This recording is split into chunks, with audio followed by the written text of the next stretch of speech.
All right. I'll just give everyone a moment to take their seats and we'll get started.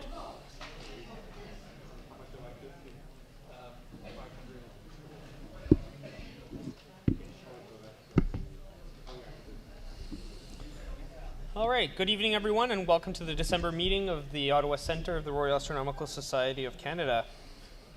We've got a great program for you tonight, and we also have a special event tonight, which is our annual general meeting. Our annual general meeting is where the club's council has the opportunity to report to its members on the club's activities, finances, etc. So we will try to get through that in about 30 minutes, and then we'll go on with the remainder of our program tonight. Sure. Can we get volume up, Chris?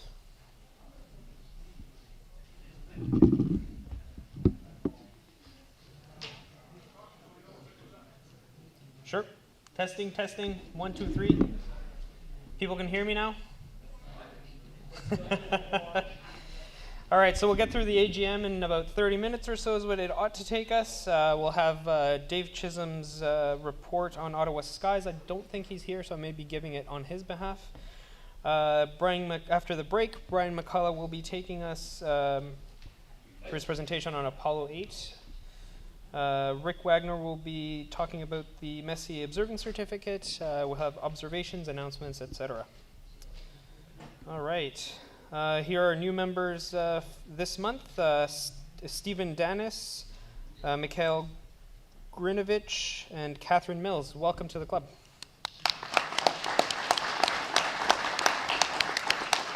We've had 53 new members in 2018. All right, so without further ado, we'll get our 2018 annual general meeting started. And as is tradition, our president, Tim Cole, will be chairing. Tim, take it away. Thank you, thank you. What's my button? That advances, that takes you back. Okay, first things first, when we issued the notice for the annual general meeting, we distributed the minutes for last year's meeting and the agenda. So you have no grounds for saying you didn't know it. Come on, there we go. So if we can adopt the agenda since it's been promulgated. Anybody move to approve the agenda? Fine, moved by somebody or other back there. Brian, and seconded by somebody else. Jack? Who? Odale. Chuck. Oh, Chuck. I thought I heard Jack. Oh, never mind. So you got a new name, Chuck. Now it's Jack. Never mind. Okay. Okay, so moved and seconded, so we have approved. Moving on, so. And vote? All in favor? All opposed? No, never mind. Fine, done. Next, minutes of last year's meeting. Yeah. Minutes of last year's meeting. Just to make sure, this was promulgated, I believe, Chris? The minutes? Yes. Yep. Part of the notice. Part of the notice. I was pretty sure it was. So, basically it was standard meeting stuff.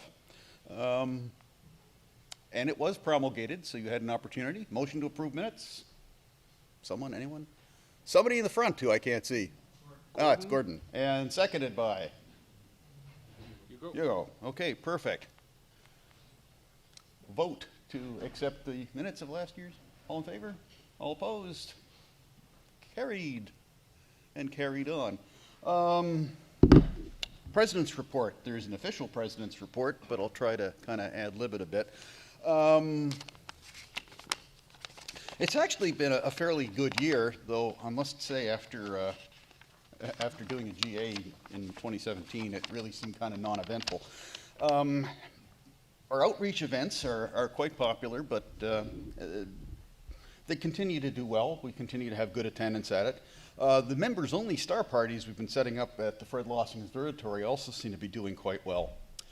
Speaking of the Fred Lossing Observatory, we have been making quite a few improvements to the place, and if you haven't been out in a while, you will really notice the difference.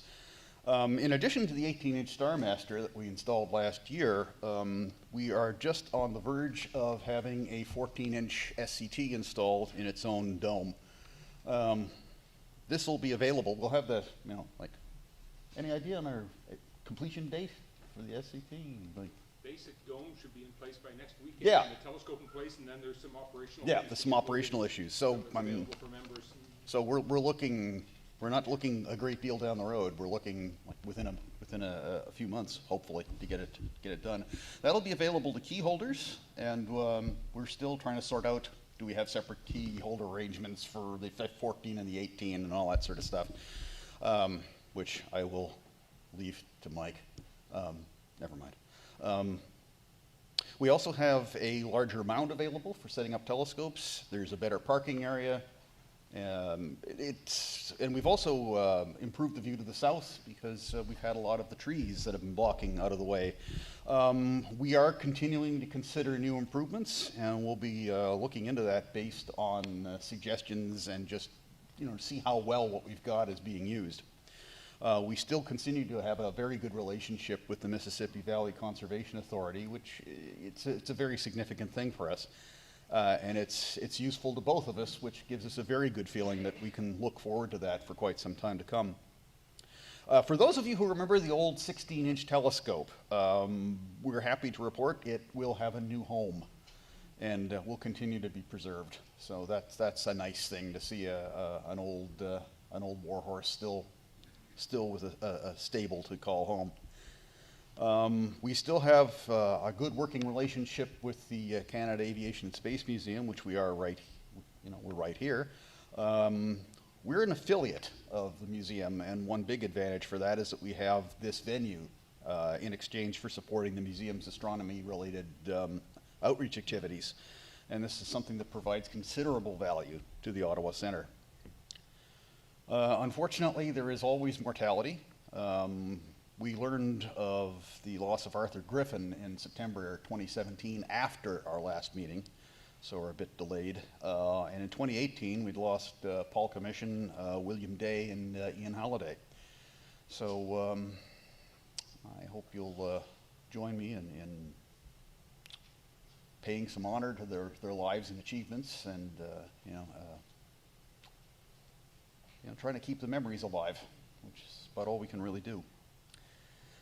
We have a pretty energetic club here, and it's always important in any energetic club to acknowledge members who've made outstanding contributions, and making an outstanding contribution in this bunch is no easy task, because we've got a lot of incredibly good people in this club.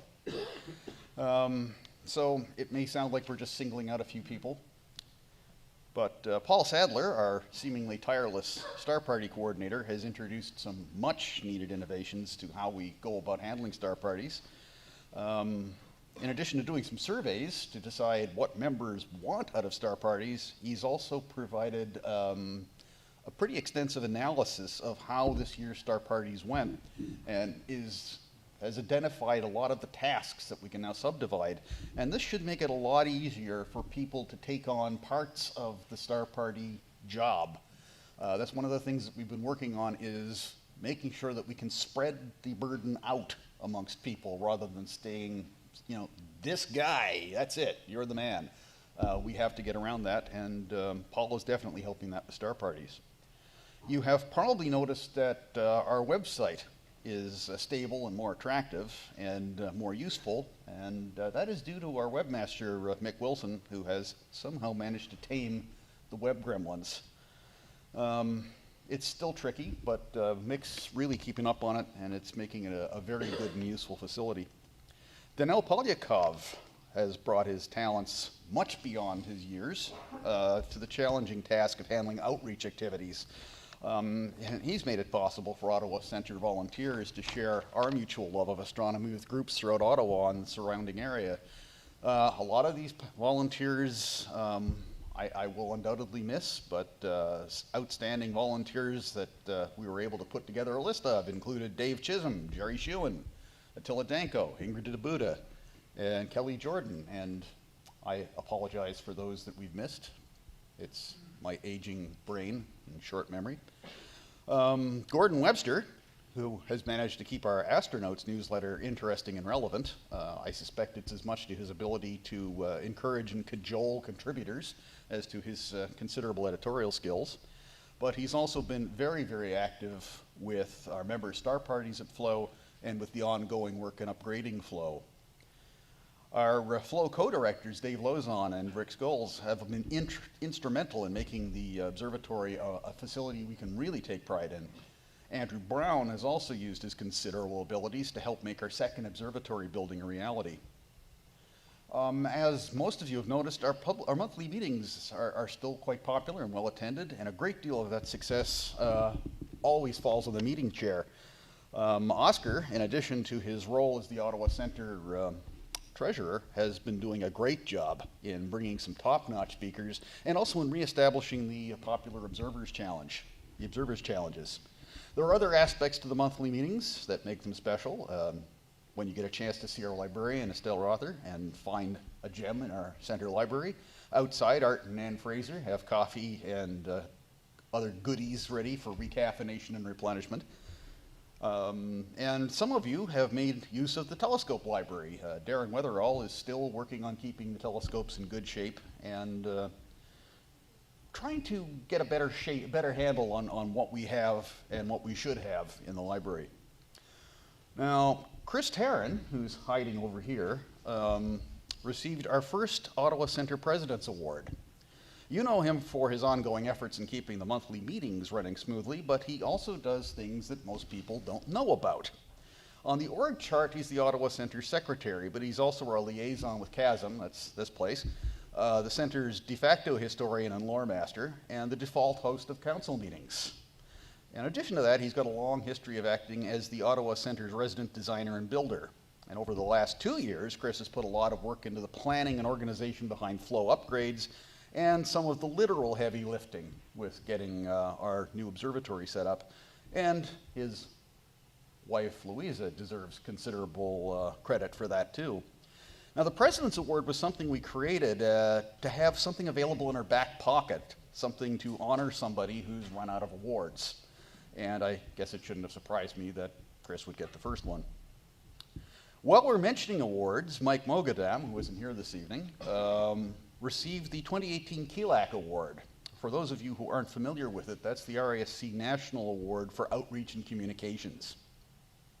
Now, these aren't the only people who generously donate tremendous time and skills to the Ottawa Centre. All of you who volunteer your skills and your time and your efforts merit our gratitude, and this club cannot function without you. So thank you very much for everything that you're doing to help keep this place going. It has been an honor to have served as the president of the Ottawa Centre and to be associated with all of you folks. The Ottawa Centre is in good hands with the upcoming council, and I look forward to our club continuing to be a valuable part of our lives for some years to come. Clear skies, I am told they actually happen once in a while, and a good year to everybody.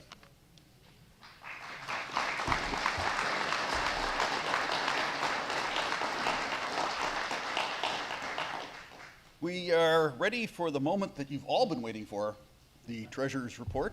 And Oscar, if you can treasure it. Sure thing. Thank you. All right. Well, I can only assume that you're all here just for this excitement. Exactly. I am. So I'll try to keep it as brief as possible. So we're going to go over the financial statements for the year ended September 30th, 2018. But before that, we had our books for the year ended September 30th, 2017, reviewed by David Parfait. And I'm happy to report that after his review of our statements, it is his opinion that the statements present fairly the financial position of the Centre as at September 30th, 2017. So thank you, David, once again for engaging in that undertaking. It's an important part of keeping our books clean.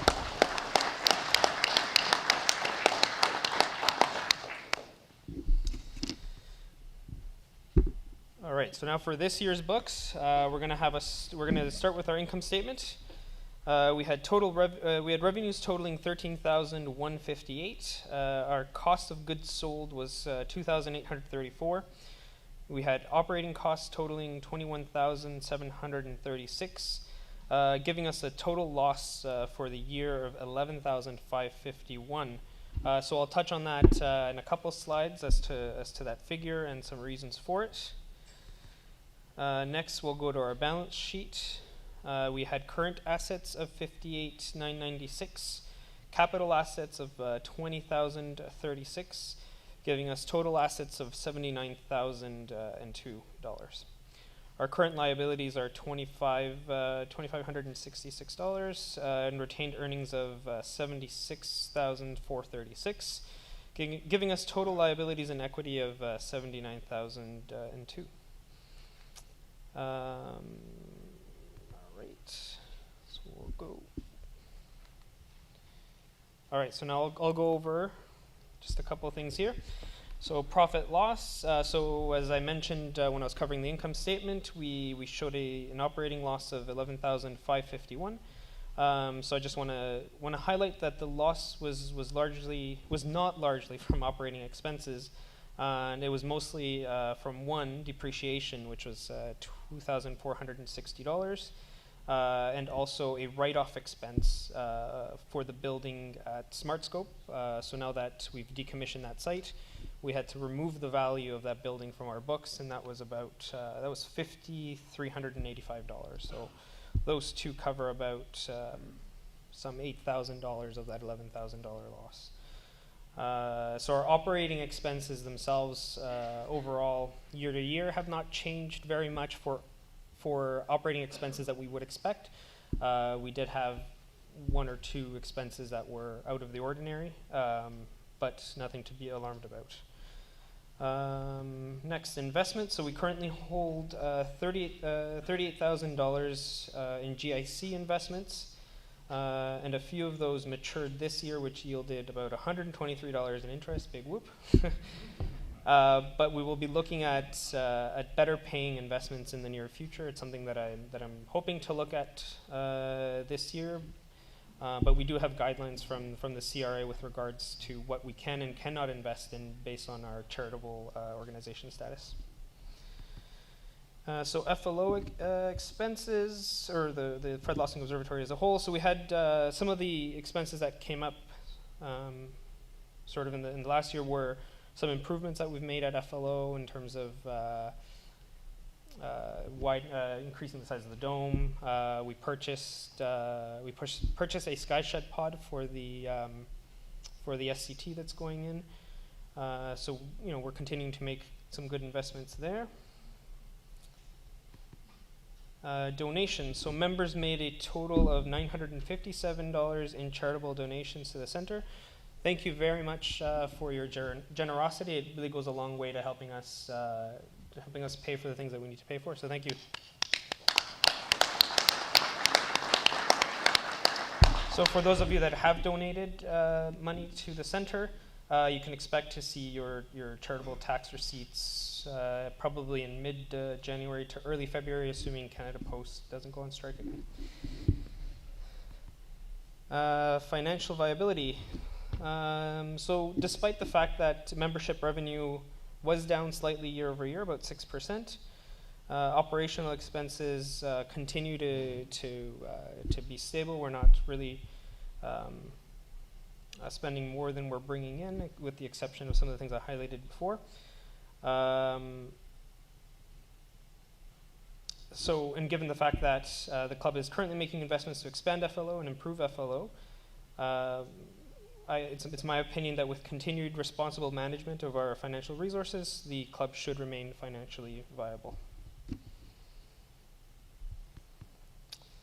All right. So as I mentioned earlier, Mr. Parfait has completed the review for 2016 to 2017, and it was his opinion that the books were clean, so that's great. And he has also agreed to be nominated to review our 2017-2018 financials. All right, does anyone have any questions?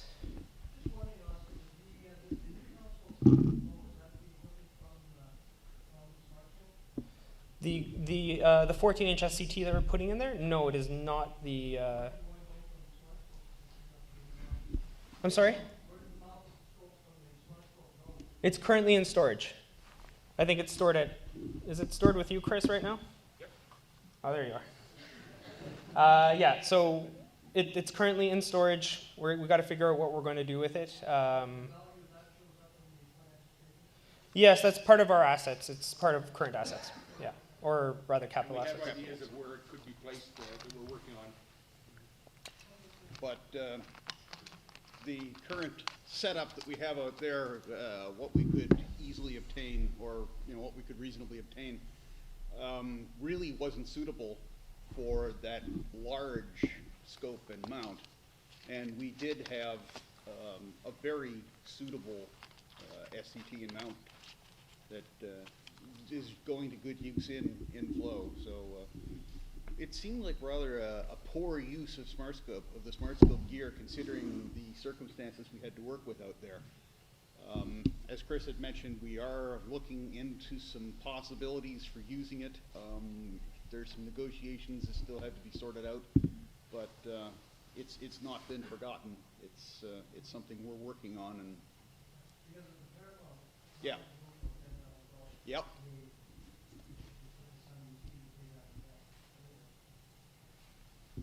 We have the embarrassment of riches right now where we have two 14-inch SCTs donated to us. One from Paul Commission, which we still need to put to use, and the one that's going into to flow. And we also have the smart scope equipment. So we've got these fantastic assets, and it's a question of where we best put them and where's member interest level.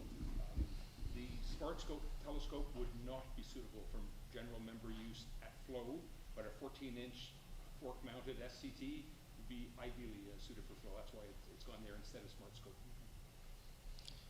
Okay. Any other questions pertaining to the financials? Nope. Going once, twice, sold. All right.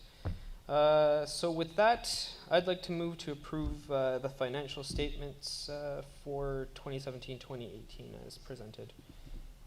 Moved by Paul Cloninger?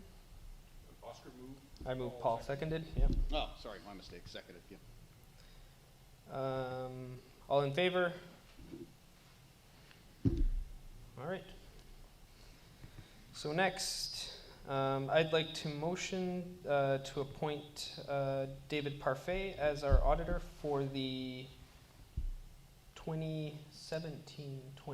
financials. Yes.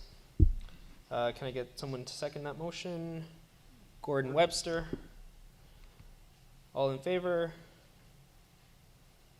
All right. Looks like it's carried. And thank you again, David, if you're in the audience. I don't know if you are. All right, and I'll hand it back to Mr. Cole. Thank you.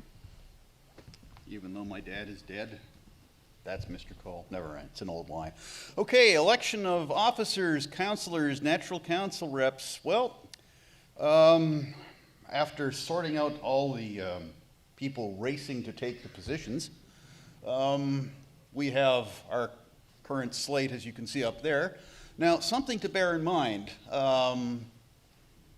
We do have a new president and director, and I am happy to report a new past president.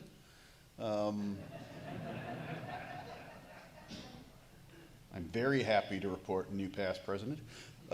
Honestly, it has been, I'm glad I've done it, and I'm glad I'm done it. Really, it's an interesting thing to do. I'm glad to have served, and I've done my bit for a while. Oh, bugger yourself. I'm still the president. Take him out and keel-haul him. Or flog him or something. Anyway, now you'll notice here that we have the meeting chair open. Now, this is because Oscar's sulking. Oh, no, I'm sorry. Oscar has made it clear that he's not jumping ship, hence the keel hauling. However, he would very much like to have somebody take over the meeting chair task. It is, to do the two tasks, both treasurer and meeting chair, it's a lot. And we really would like to have somebody take on the meeting chair job. We can certainly help you out, help sorting it out. That's not going to be a big issue. There's plenty of ability available. There's a number of ex-meeting chairs just sitting in this room right now, all of whom can provide you some good help with that. So please give it a thought and let us know if you're interested in taking on that task. The other thing you'll notice is we have only one of our 2 National Council rep positions filled. So that is another task that we'd very much like to have taken care of. If you have any interest, please let us know. And that should pretty much cover it. So do try to help out where you can. So congratulations to our new council.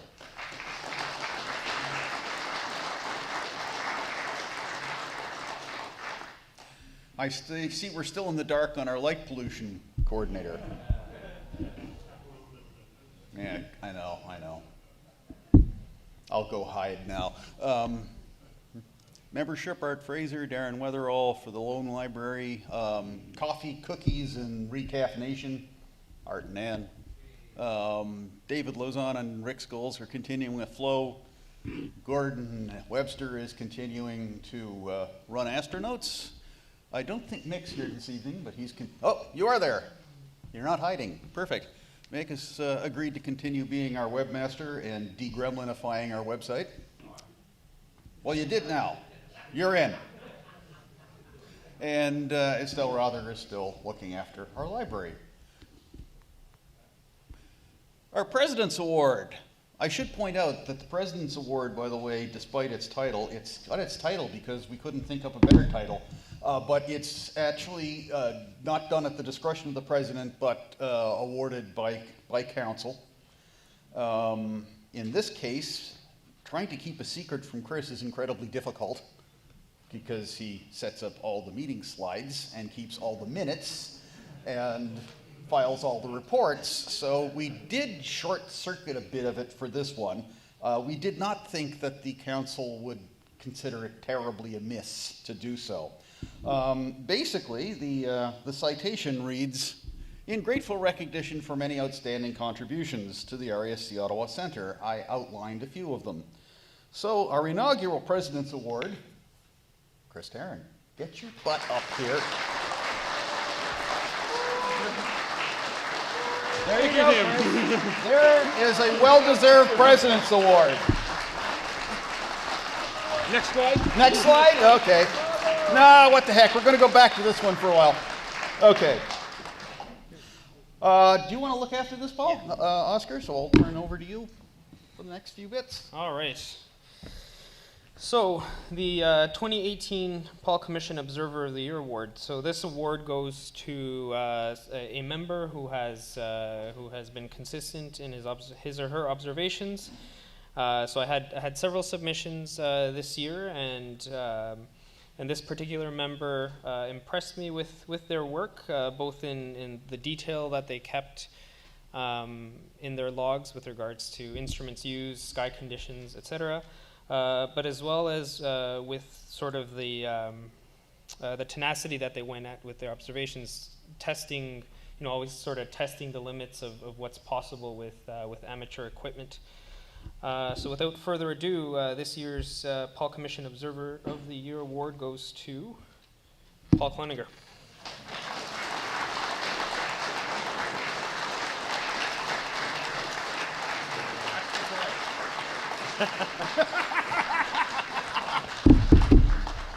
Thank you, Congratulations, Oscar. Paul. Thank you very much. Yeah, for those of you that missed the annual dinner meeting, we did give out some of these awards at that meeting, so this is some of it is a recap. All right. Oh, there it is. So this is a new award, the Rolf Meyer Award for Planetary Observing. In this part of the world, planetary observing is quite a challenging thing to do. We don't have, we frequently don't have clear skies, and when we do, the seeing's usually pretty terrible. But this particular member really kept at it, and you could see their work improving every single time that they presented an observation here. They even went as far as to go to quite a lengthy road trip to try to capture the transit of Mars this year. So the 2018 and inaugural Rolf Meyer Award for Planetary Observing goes to Taras Rybarski.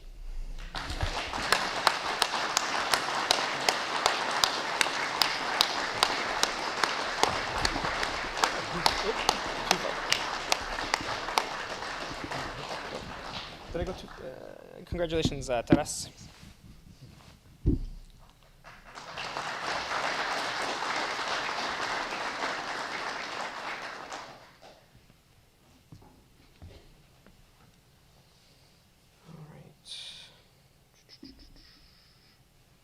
I need to learn how to work this slide thing.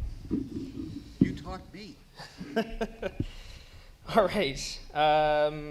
The 2018 Best Presentation of the Year Award.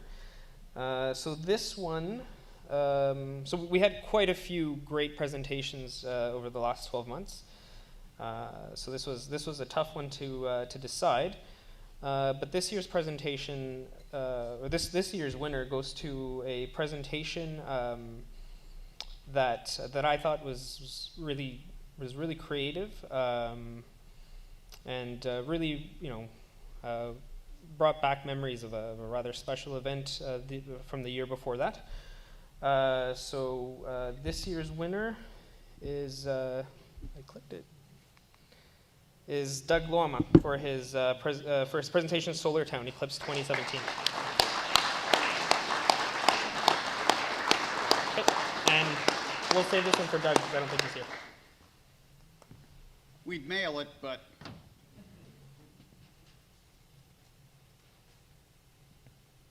All right, and I think Gordon, you want to come up and award this one?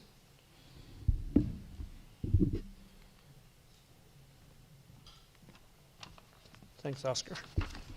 Okay, so I've been editor of the Astronauts now for almost a year. Which one is it? Green one? The right arrow. Right arrow, okay. And I've been a reader of Astronauts for over a decade. And there have always been many really great articles. I mean, there have been things from biographies to extremely scientific reports, some of which go way over my head, and even a novella. But few of the articles have moved me as much as the one that I've chosen for Article of the Year. This article captures something that I think all of us have felt, and it tells its story in a very poetic and simple prose. The Hug by Stuart Glenn tells the story of sharing the night sky with a first-time observer at one of our CARP star parties, and its effect on both the observer and on Stuart. I seriously hope Stuart keeps sending us more articles. Are you here, Stuart? No. Okay. Yeah.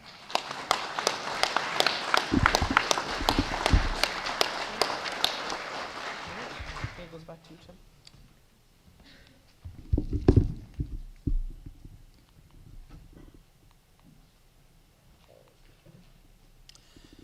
other business. Is there any other business that needs to be discussed? Anybody? I do believe it was raised, we had some discussion on Smart School. I saw a hand back there. Yeah. Just wondering about memberships. Did we lose memberships this year? Good question. I don't know. The number is fairly static at about 360, 370 members. One of the things that has changed was that we had noticed changing is we're now having more family memberships than single. We're getting an increase in family memberships over single memberships, and for that we receive a small amount less. It seems like a good thing, mind you. I mean, to have a family involved, but we don't get the same amount that we do from a single membership, and so all you family people, stop it. No, come on, stick a crowbar in your wallet. Each one of you become a regular member. But in the seriously, last few years, we've had a noticeable increase in the youth membership. Yeah. Which is wonderful to see. Also, a lot of that credit going to Kelly Jordan in the last year. Yeah. So all silliness aside, though, I mean, a family membership's a good thing, and youth memberships are a good thing. We do bring in a few less dollars to the center, but to my mind, it's a worthwhile thing. We still don't have any problems keeping the place running, and you know, we'll worry about that when it looks like it's coming up. Anybody else? Anybody? Anybody? Oh, yeah, fire away. Okay. I was under the impression that we had a remote site that we can tap into electronically. On the national base? Via computer or whatever. Yeah, the only one that we have heard anything about is the National Robotic Telescope. And if you've read the December bulletin, you know exactly as much as anybody else here does. We're waiting to see what words we get from National on that. I get the impression they're still testing. We'll just have to wait and see what they have to say about it. Okay. I'd like to give you a better answer, but we don't have one. And we have nothing at Shirley's. No, that was the SmartScope facility, which is now decommissioned, and the equipment is looking for a new home, and we are working on that new home. Is there a reason for the decommissioning? Among other things, is there a reason for the decommissioning? Among other things, Shirley's Bay has drastically changed its policies regarding security and site access. Site stewardship is, I don't know if it has yet or if it's in the process, but is shifting over to the Department of National Defense instead of Communications Research Center, which makes a huge difference in access. Among other things, there is an extreme possibility that we would have been looking at rent, which we never had before. So we decided that trying to keep things working at Shirley's Bay was becoming a really untenable problem, and if you roll in paying market rent, it becomes a no-brainer. We got to get out. Anybody else? The SmartScope building is going to be abandoned or is it being taken down? Seriously, we have offered the building to CRC. I don't believe we've heard anything back on that. Neither have we heard whether or not it has to be taken down. So with any luck, the wheels of bureaucracy in the government will continue to turn as they always do, hopefully with as much efficiency as the Phoenix payroll system, and we can forget about taking the thing down for the foreseeable future. Seriously speaking, though, it seems reasonable that they may want to take the building over. And if they really do insist that we take it down, we'll have no choice but to do it. But we'll just have to keep our fingers crossed on that. We have not heard back. We looked at that, and I don't believe the dome is in salvageable state. The dome is fine, and it could find another purpose, but if it stays with the existing building and means that we can transfer the entire building to CRC, we'd be much better off than trying to remove it and needing a shell and having to incur the expense of removal. There's a non-astronomy use being anticipated by DRDC that requires a fiberglass dome roof, and we're hoping they'll take it over for that. So I stand corrected on that one. I had thought there was no chance and no... The dome is functional. We've never liked it, but it is there. But is there not a problem with disassembling it, or is that okay? So I'm totally out to lunch on that one. Okay, sorry about that, folks. Anybody else? Aw, beginning to think you don't love me. Okay, no other business? Next slide, adjourn. Next slide. Move to adjourn, please. Rick was quick to put his hand up. Yeah, I noticed that. We are now adjourned. The annual general meeting is over, and you may now wake up and proceed with the rest of Oscar's interesting meeting. Seriously, all gags aside, the annual general meeting is an important thing, and you know, it's part of running a club. So we are going to try it. We want to get through it in reasonable dispatch. Okay, everybody, I'll turn this back to Oscar, and I shall promptly disappear. Oh, now I get applause. All right. So I guess now we go back to our regularly scheduled programming. So thank you, Tim, for your service over the last 2 years. You've done a fantastic job. Seriously, I'm glad to have done it. Happy to turn it over to somebody else. All right. So I don't think Dave is here, so I'm going to be speaking to his slides on his behalf. As always, he's put together a great slide deck for this month's skies. All right, so the full moon is December 22nd. Let's see, on December 12th, so Comet 46P Wirtanen. On December 12th, the comet will be at its closest to the Sun. On December 16th, it will be closest to the Earth at a distance of about 11.5 million kilometers. Astronomers are anticipating that by then, as it will only have been a couple of days after its closest approach to the Sun, the comet will brighten to naked eye visibility. Although from what I heard from Paul, it was naked eye just a couple days ago. So that sounds pretty cool. Let's see if it brightens up anymore and produces some great views.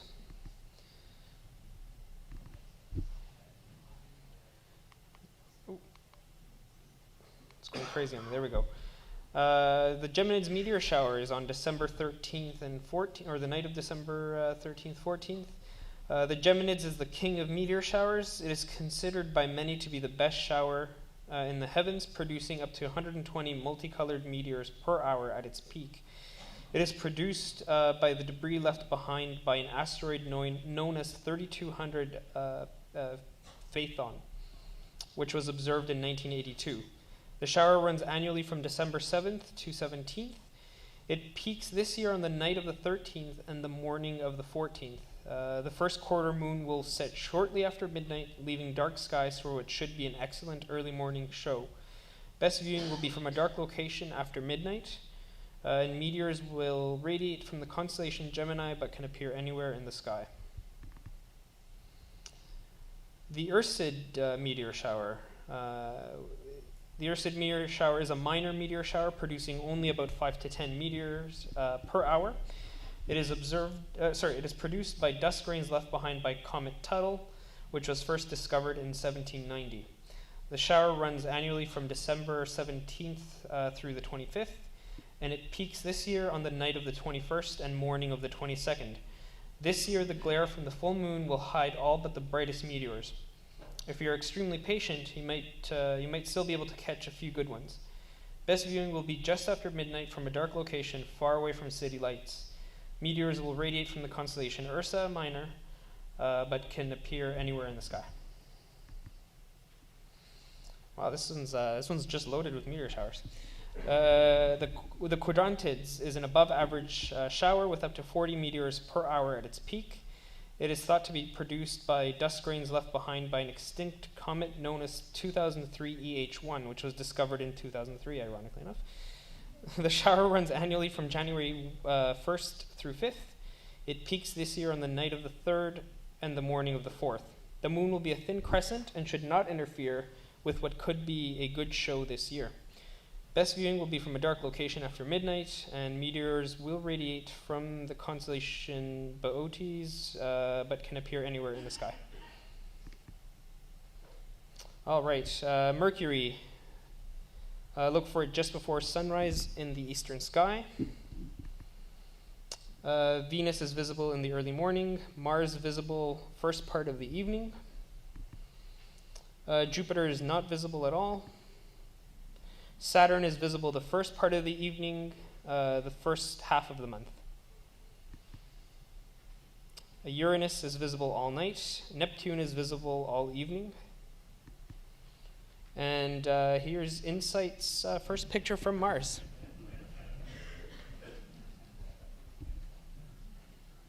All right, so thank you, Dave, wherever you are. All right, so we were going to go to break after this, but I think we'll move right into Brian's presentation. Brian? Can I give you that little intro? Get my stuff set up. Sure. So Brian McCullough was a past president and member since 1989. He is a two-time Observer of the Year. in 2001 for observations of Pluto, and 2006 for a 10-minute moon series. He was the chair of the 2017 General Assembly. You know, and if I hadn't been told otherwise, I'd be convinced that he was from the moon. So if we could give Brian a warm welcome.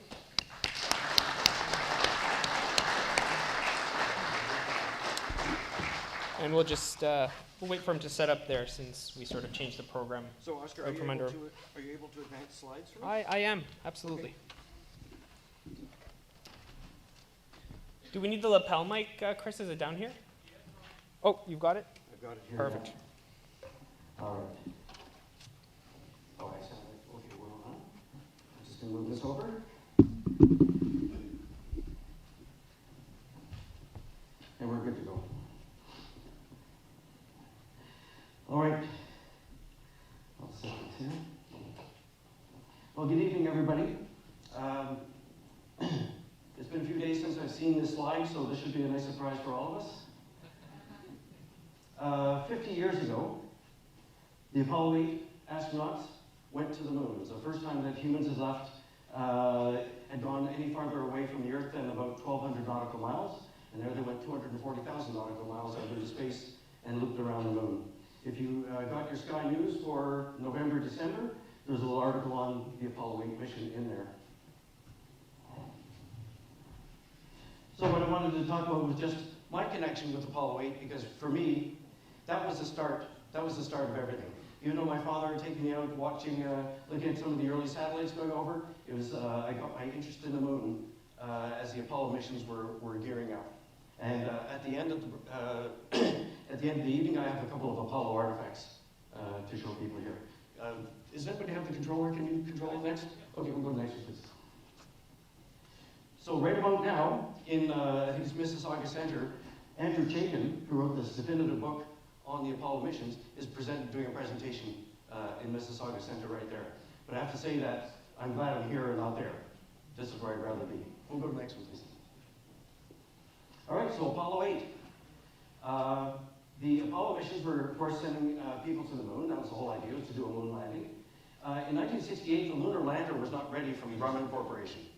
So what the program director, George Lowe, did, he said, let's make this bold move. We're going to send astronauts to the moon without a lunar lander. But what they had was they had a test article on board that was the same mass as the lander, so that all the targeting and trajectory and everything would be, they could calculate that properly. So on December, I think it was 21st, 1968, they lifted off. They had a 120-meter tall rocket, 363 feet, something like that.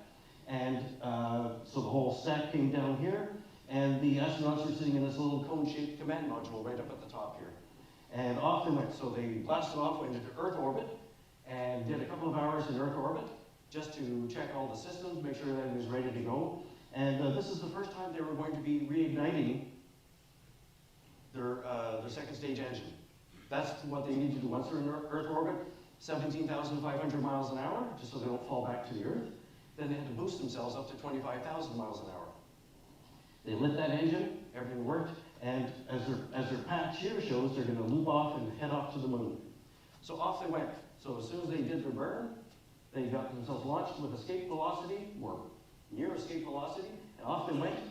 And when they got about 2/3 of the way to the moon, or more than that, then the gravity of the moon was stronger than the pull of the Earth. And of course, they were just coasting at that point, and then they started speeding up again. And then on Christmas Eve, 1968, they looped into orbit around the moon. They circularized the orbit, and over 20 hours, Christmas Eve into early Christmas morning, they did 10 orbits of the moon. Now, I was living in the United States at the time in New Jersey. My father was with the Royal Canadian Air Force. We were on posting down there. I remember standing out in the backyard, looking up at the moon, and thinking, there are people in orbit around the moon right now. And I couldn't get this through my head. It was such a fascinating, exciting thing. And this is what kept me excited and supercharged all the time. So they go into orbit, they read from the Bible, right? They read from the first, 5 verses of Genesis. It was great theater. for people back on Earth. But they left people with this sentiment at the end. And when they signed off on that broadcast, and they wished people a good night to all the good people on the good Earth. So you could tell there was a bit of wistfulness there. All right, go to the next one, please. So here they go. So they're cramped in this tiny little spacecraft.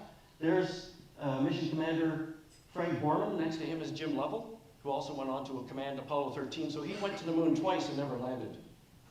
All right?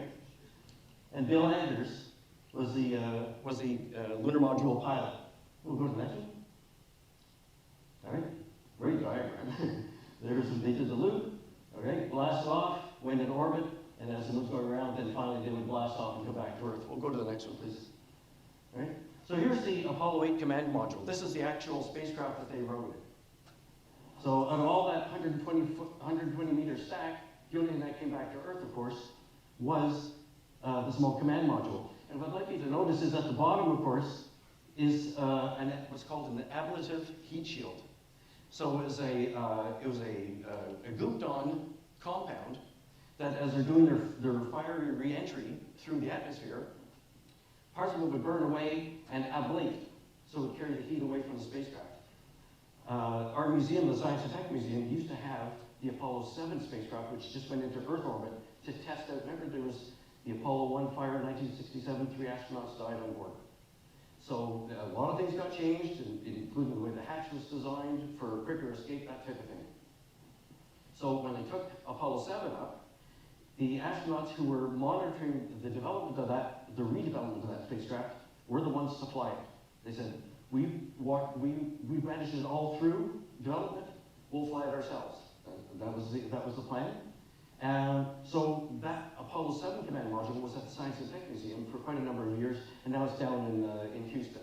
But when they moved that Apollo 7 spacecraft out of the museum, little bits of I was working at the museum at the time, little bits of the ablative heat shield crumbled off. I have some of that to show you.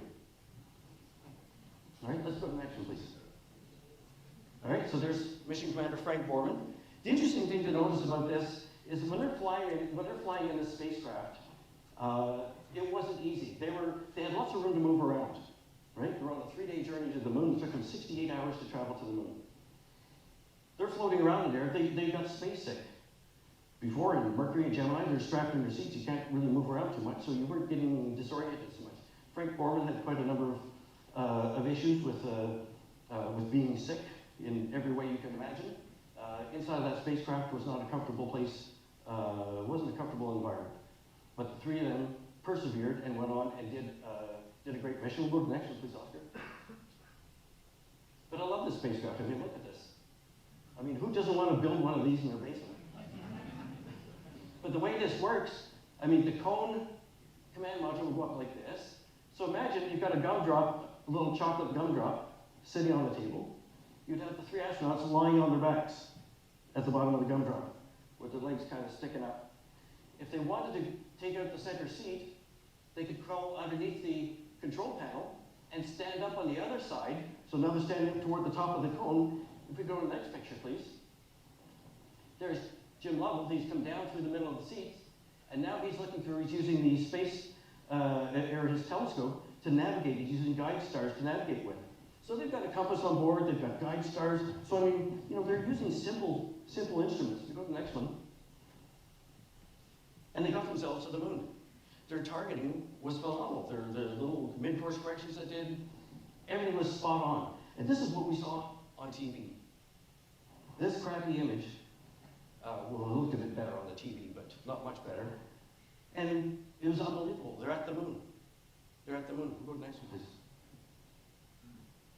So now Bill Anders, I mean, you can see how crap they are. There's just one, and that's how tight it was in there. So they're looping around the moon. They're taking photographs out the window. And then if we go to the next one, you're photographing the surface. Now to me, this was phenomenal. To see the moon like this, this is a great thing. Well, how did I look at the moon before? Naked eye with my dad's binoculars, trying to see what I could see. We go to the next one. And then on one of the orbits they came around, Bill Anders says, wow. He starts shooting with a black and white camera. And he says, give me the color. Loads of color magazine, bang, bang, bang. Earthrise. They saw that there's a whole series of photographs where you see Earth rising above the horizon. No one had ever seen this before. Now, Lee McDonald had reminded me to say that the line that they said was they went to the moon to discover the moon, but what did they discover instead?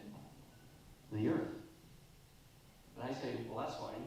Earth, big, blue, and wet. I didn't care about that. This is what I cared about, seeing those close-up views of the moon. Right? The photographs that came back from that were amazing. Life magazine published a bunch of those. Let's go to the next one, please. Right? But while they're doing that, of course, they're sweating bullets. They were there 20 hours, orbiting the moon. They're sweating bullets because now they have to relight their small service propulsion system engine, because they abandoned the other booster.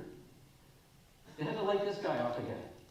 If that didn't work, they would stay in lunar orbit forever, and eventually that would decay probably, and they would, well, we don't need to say any more about that.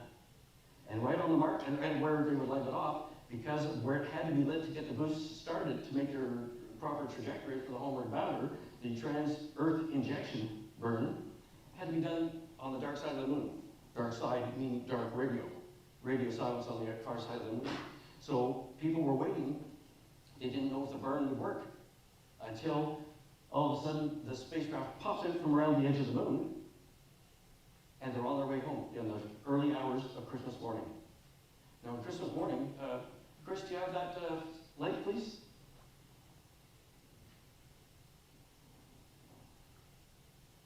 So Christmas morning, there was a long, narrow box under the Christmas tree with my name on it. And it was this guy right here. This is my Sears Discoverer 60mm refracting telescope. The box said something like 450 times magnification, see the rays around Saturn. Of course, what they didn't know at the time, 450 times magnification with 60mm opening doesn't really let in a lot of light. You'd have to have this stacked out, the Barlow lens in place. It came out to here, it was wobbly. I could barely see the full moon through it. I didn't know that then. And besides, which one was Saturn? So it wasn't actually until I joined the Navy and was navigating with other instruments, not an astrolabe, but with a sextant. So just like Jim Lovell was using a telescope and a sextant and a compass, that's what I used at sea. So it's kind of a warm connection there. But this is the telescope that I got for Christmas. And this was a big purchase for my family. And it wasn't until many years later that somebody from the RASC, Dave Robinson, told me about the RASC. I knew nothing about this. I knew nothing about astronomy clubs. I used to know about Sky and Telescope. I used to read that. And then that's actually how I met Dave Robinson. I used to see him on the bus. And then so we got talking astronomy. And he of course, he says, he had a big C8 telescope and some of that. And he says, oh, he said, I see you've got an interest in astronomy. You're reading Sky and Telescope. I said, yeah, actually, I've got a 60mm refracting telescope at home. It was in a box in the cupboard. Because I'd been away to sea and, well, you know, and da-da-da-da-da-da. So he says, so what have you been looking at? Oh, well, not too much. Anyway, he kept asking me this. He was very annoying for the first 3 days of that bus, you know, when I was seeing him on the bus. He kept asking me, oh, it was nice and clear last night. Did you see Saturn? Oh, no, I think I was doing my hair that night. I don't know.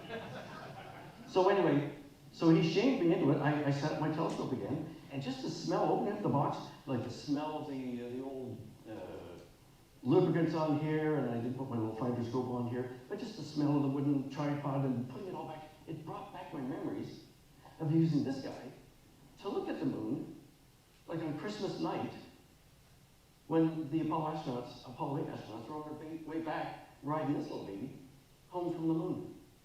I thought, how wonderful. Let's go to the next one. That's more or less what I got. Had a wrapping on it, and I have them here, some of the little pieces that I had in here, they had the little screw-in eyepiece filters. One for the moon, nice and green, another one even darker green for the sun. Right, as we learn, as we go on, as we talk to people in the clubs. those things, if you're letting so much heat through this telescope, and you're putting a little filter, like 2.5 inches from your eye, there's a lot of, and focusing the light there, they crack. So you can have accidents with that. So as we all know, have a proper filter across the whole front end of your telescope, right? Take your finder scope off. All right. So that's what I had. Let's go to the next one, please. This is the spot where we bring the spotlight on. You like the way I timed that, Chris? Okay, let's go to the next one, please. All right. So here I was. So I was in the Navy, so I didn't use my telescope for some time, but I was navigating. We'll go to the next one. Navigating with things like this. This is the star globe that I would use. So you have to go into the nautical almanac, and you have to do all kinds of calculations to figure everything, so you can get the right ascension and the declination of, well, I shot some bright object with my sextant. What is it? You have to go do all these calculations and you find out, oh my God, it's Pollux. Of course, what I know now is, if I were teaching my navigators how to navigate now, I'd give them a 5-minute tutorial with a star chart and how to star hop. It takes you 2 seconds. You need to fool with this. Of course, and there's a section that I would use, magnetic compass, and also a gyro compass that I would use. Of course, all these, you know where all these pieces are, right? In the Maritime Museum in the Atlantic in Halifax. Let's go to the next one. Right? So these are the instruments that I ended up using. Got my observatory in the backyard, Bright Star Observatory. Got my map of the moon back there, an 11-inch telescope, C11. Right? I didn't want any computer controls on it. It took me quite a while to find one. Without computer controls, as I used to tell people, I had enough annoyance with computers in my work.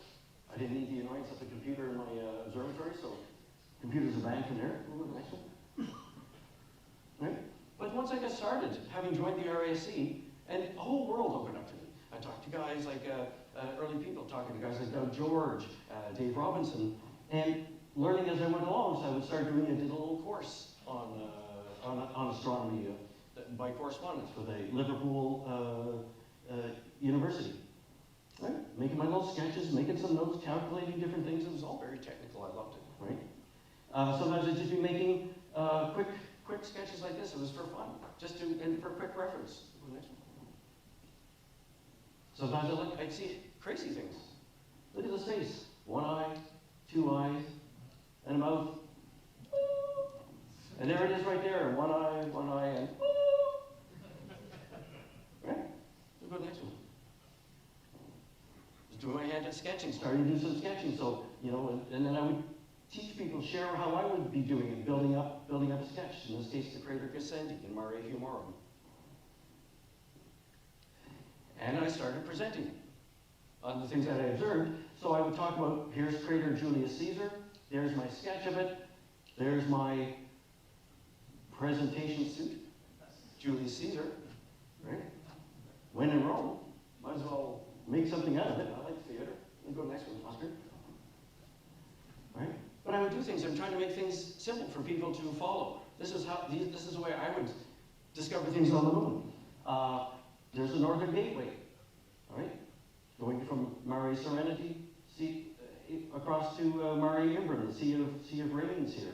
So I would give names to places, make them familiar. So down here, I made something like a tube line on the London Tube, the Southern Line. So then bang, bang, bang, bang, bang, bang. These were just stops along the line. And it started making it easier to remember. Let's go to the next one, please. There are other ways to make things make sense.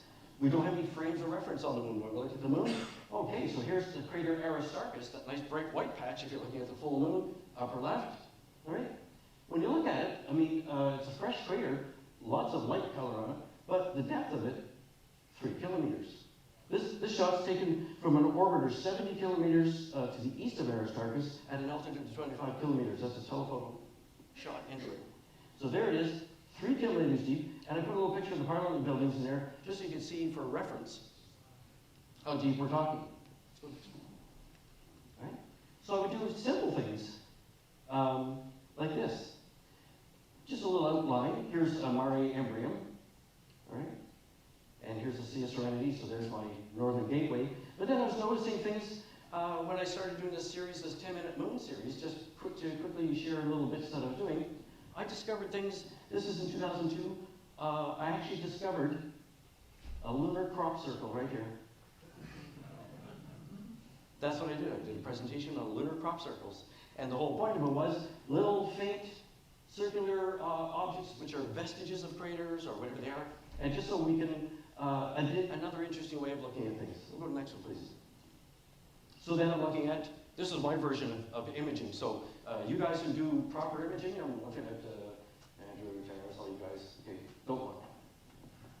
My bad photography. But then I thought, okay, then I would do a negative of it on my computer just to see, can I see more? Oh yes, you can actually see some other detail. And then you go to the next one, and then I've done a whole series of photographs as the sunrise passed, opened up across Mare Imbrium, across Sinus Iridum, this cutout. There's Plato.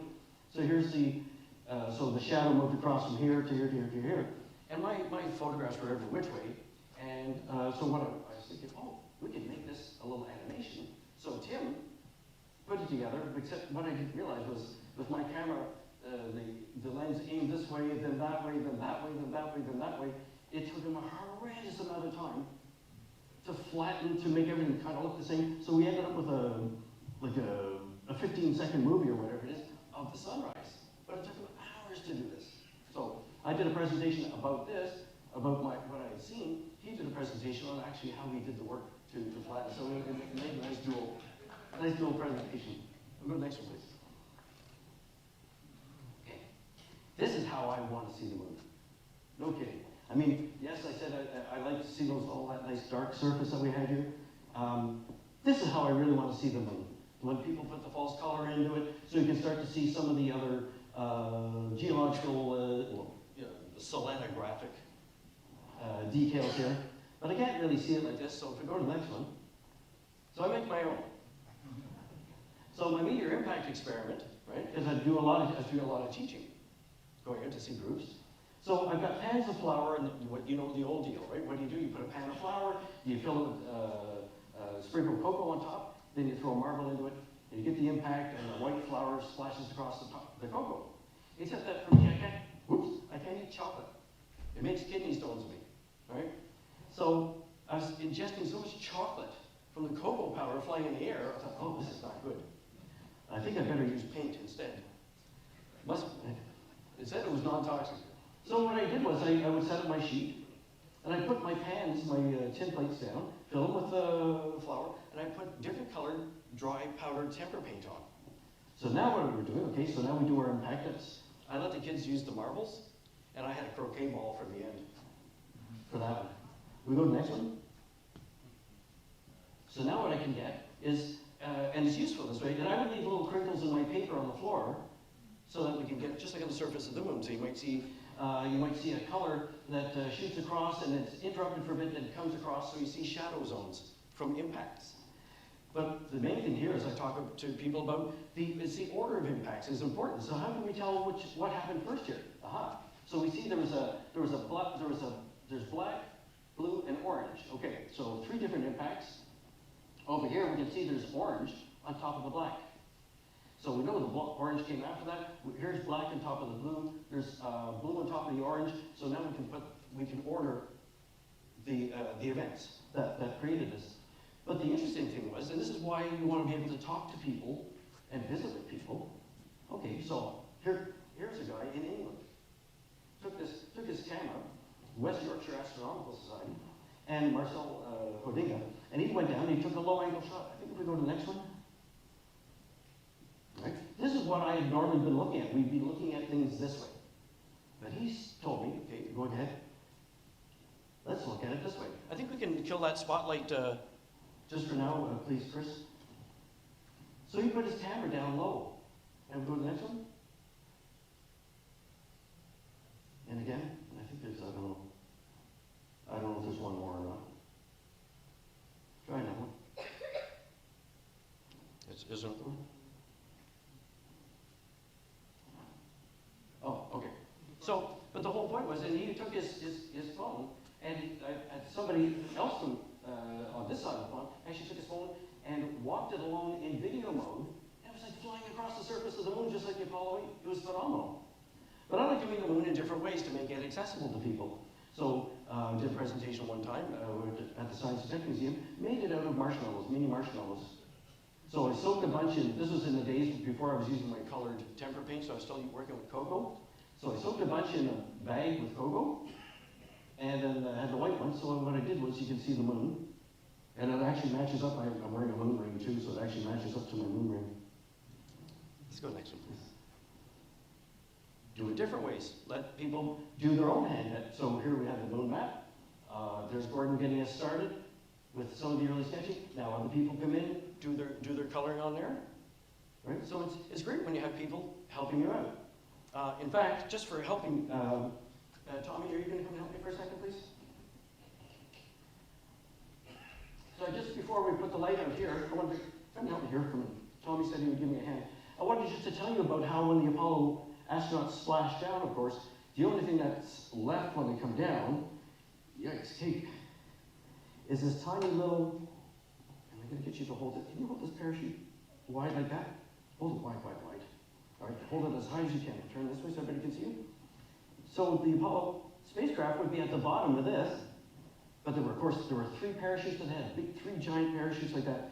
And let's bring it down to the Earth, so it would come down, down, down, down, down like this. So it come, and do you know where it splashed down? Where's a good place for a spacecraft to land? On the moon, that's right, like it's a moon to land. But when they came back to Earth, they landed in the ocean. Let's see if this works. Let's throw this up, we're gonna see if this works. Here, let me have this. Okay. All right, let's see if this works. There you go. Here. Thank you. You can take that home? Oh, okay. Excellent. Thank you. All right, let's go to the next one, please. So that's the whole point of it. So here we're just getting close to the end here. So the whole thing here is, this is from the Apollo 17 mission. It's my daughter, Emily. She's an astronomer, lives in Newfoundland right now. Expecting the first grandkid in January. Thank you. So here's the most famous guy I never met. This is Harrison Schmitt. They call him Jack Schmitt. He was the only scientist to go to the moon. Apollo 17, the very last of the missions, 1972. So this is him at University of Western Ontario, Western University, doing a presentation. And my daughter Emily said, oh, before this happened, 2 weeks before he was coming, this is a couple of years ago, 2 or 3 years ago, 2 weeks before, I'm talking to Tim. I said, you know what? I'm getting to that point. If an Apollo astronaut, like a moon lander or Apollo astronaut, comes anywhere within 5 hours of whatever, I'm going. I'm just going to. So then 2 weeks later, Emily says, hey, Dad, you remember, guess what? Guess who's coming to Western? Jack Schmitt. Holy smokes. But the timing, I was on the West Coast. I'd be on the West Coast at a technical conference. I could have flown back and landed in Toronto and then gone to London, but the timing would have had to been bang, bang, bang, bang. And I thought, oh, all it takes is one misconnection, an hour's delay in a flight. She'd be frantic. So I said, you know what? I'm going to send you a picture of me doing a meteor impact experiment, and because I would talk about the experiments that he used to do on the moon. So like that meteor impact experiment and different things that I would talk to people about. So I sent Emily photographs to show Jack Schmitt. I said, you go and you be the eyes for us. All right? So it took all the pressure off that way, and it worked out perfectly. So that's him looking at my meteor impact experiment with the daughter. All right? Let's go to the next one, please. Right? I had my chance to see Apollo, to see some of the Apollo samples. At Western, Emily's a good buddy, Anne-Marie, a geologist, was working with the Apollo thin slices. So they took samples of the moon rocks, sliced them up, and she's looking at them, and you can see they're using different polarizations of light to look at them. So there I'm holding something there. I mean, I've got some moon dust that came from a little bit of a lunar meteorite that got chipped off the moon by an impact and landed on the Earth. There I'm holding a piece that an astronaut went, like Jack Schmidt, went and scooped up, put in a collection bag, hauled it up on the hoist to put in the spacecraft, battened down the hatches, abandoned all their other gear there, blasted off, came down, just like Tommy was showing us how the command module came down onto the parachute, and then they picked it up and the spacecraft put it on an aircraft carrier, took the boxes of moon rocks out, took them to Houston to the Lunar Receiving Laboratory. That's what I'm holding. It was great. We'll go next one, please.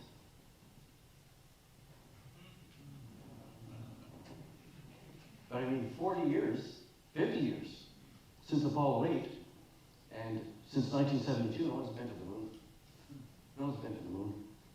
I mean, we should have, to my mind, we should have had this by now.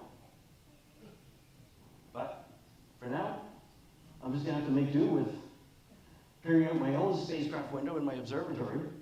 There's the Apollo 7 spacecraft. And you do what you can with what you got. But for me, the moon, the Apollo 8 mission, that really got me inspired. The Apollo missions got me inspired about the moon, and it's been my favorite object to not only just to observe, but to share with other people. I think we're there. You can start your own program. RASC, Rick's going to talk about some of the observing certificates, the Messier certificate. Here's another certificate that they have. It's the Explorer of the Moon. And we'll go to the next one. You know what that is, eh? So this is the bottom of the saucer. So the saucer, the little coffee saucer is like this. This is the part in the middle where your cup sits. And I used to take it when I was making Melita coffee. I used to take the cone filter. So after you pour the water through it, and now you gotta, where am I gonna put the cone? Put it down on the saucer. And then I ripped it off one day. That's what was left on the saucer. My man on the moon. So sometimes you just never know. So anyway, so afterward, if you want, I've got a couple of artifacts to show you some lunar dust. I have some Kapton foil that came off the only lunar module that was supposed to fly but didn't fly. And some of the heat shield from Apollo 7, plus some other stuff to show you there. Tommy, thank you again for your help there. All right? Good job, man. All right. Okay, thank you. Thank you. All right. Thank you very much, Brian. Oh, and I'll just say one last thing. I got this cool, leave the start. I've got this cool little flashlight at, I won't remember the name of it. There's a toy store, like a, what is it? Mastermind Toys, thank you. All right, so you adjust the lens here to do that. So I've got one for Tommy, and I'm going to put one in as a door prize. Whoa.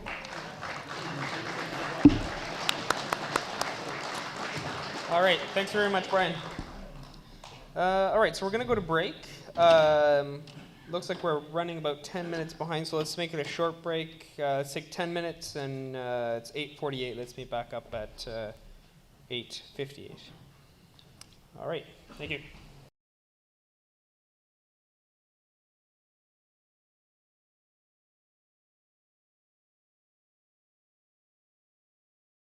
All right, so we're going to continue with the second half of the meeting.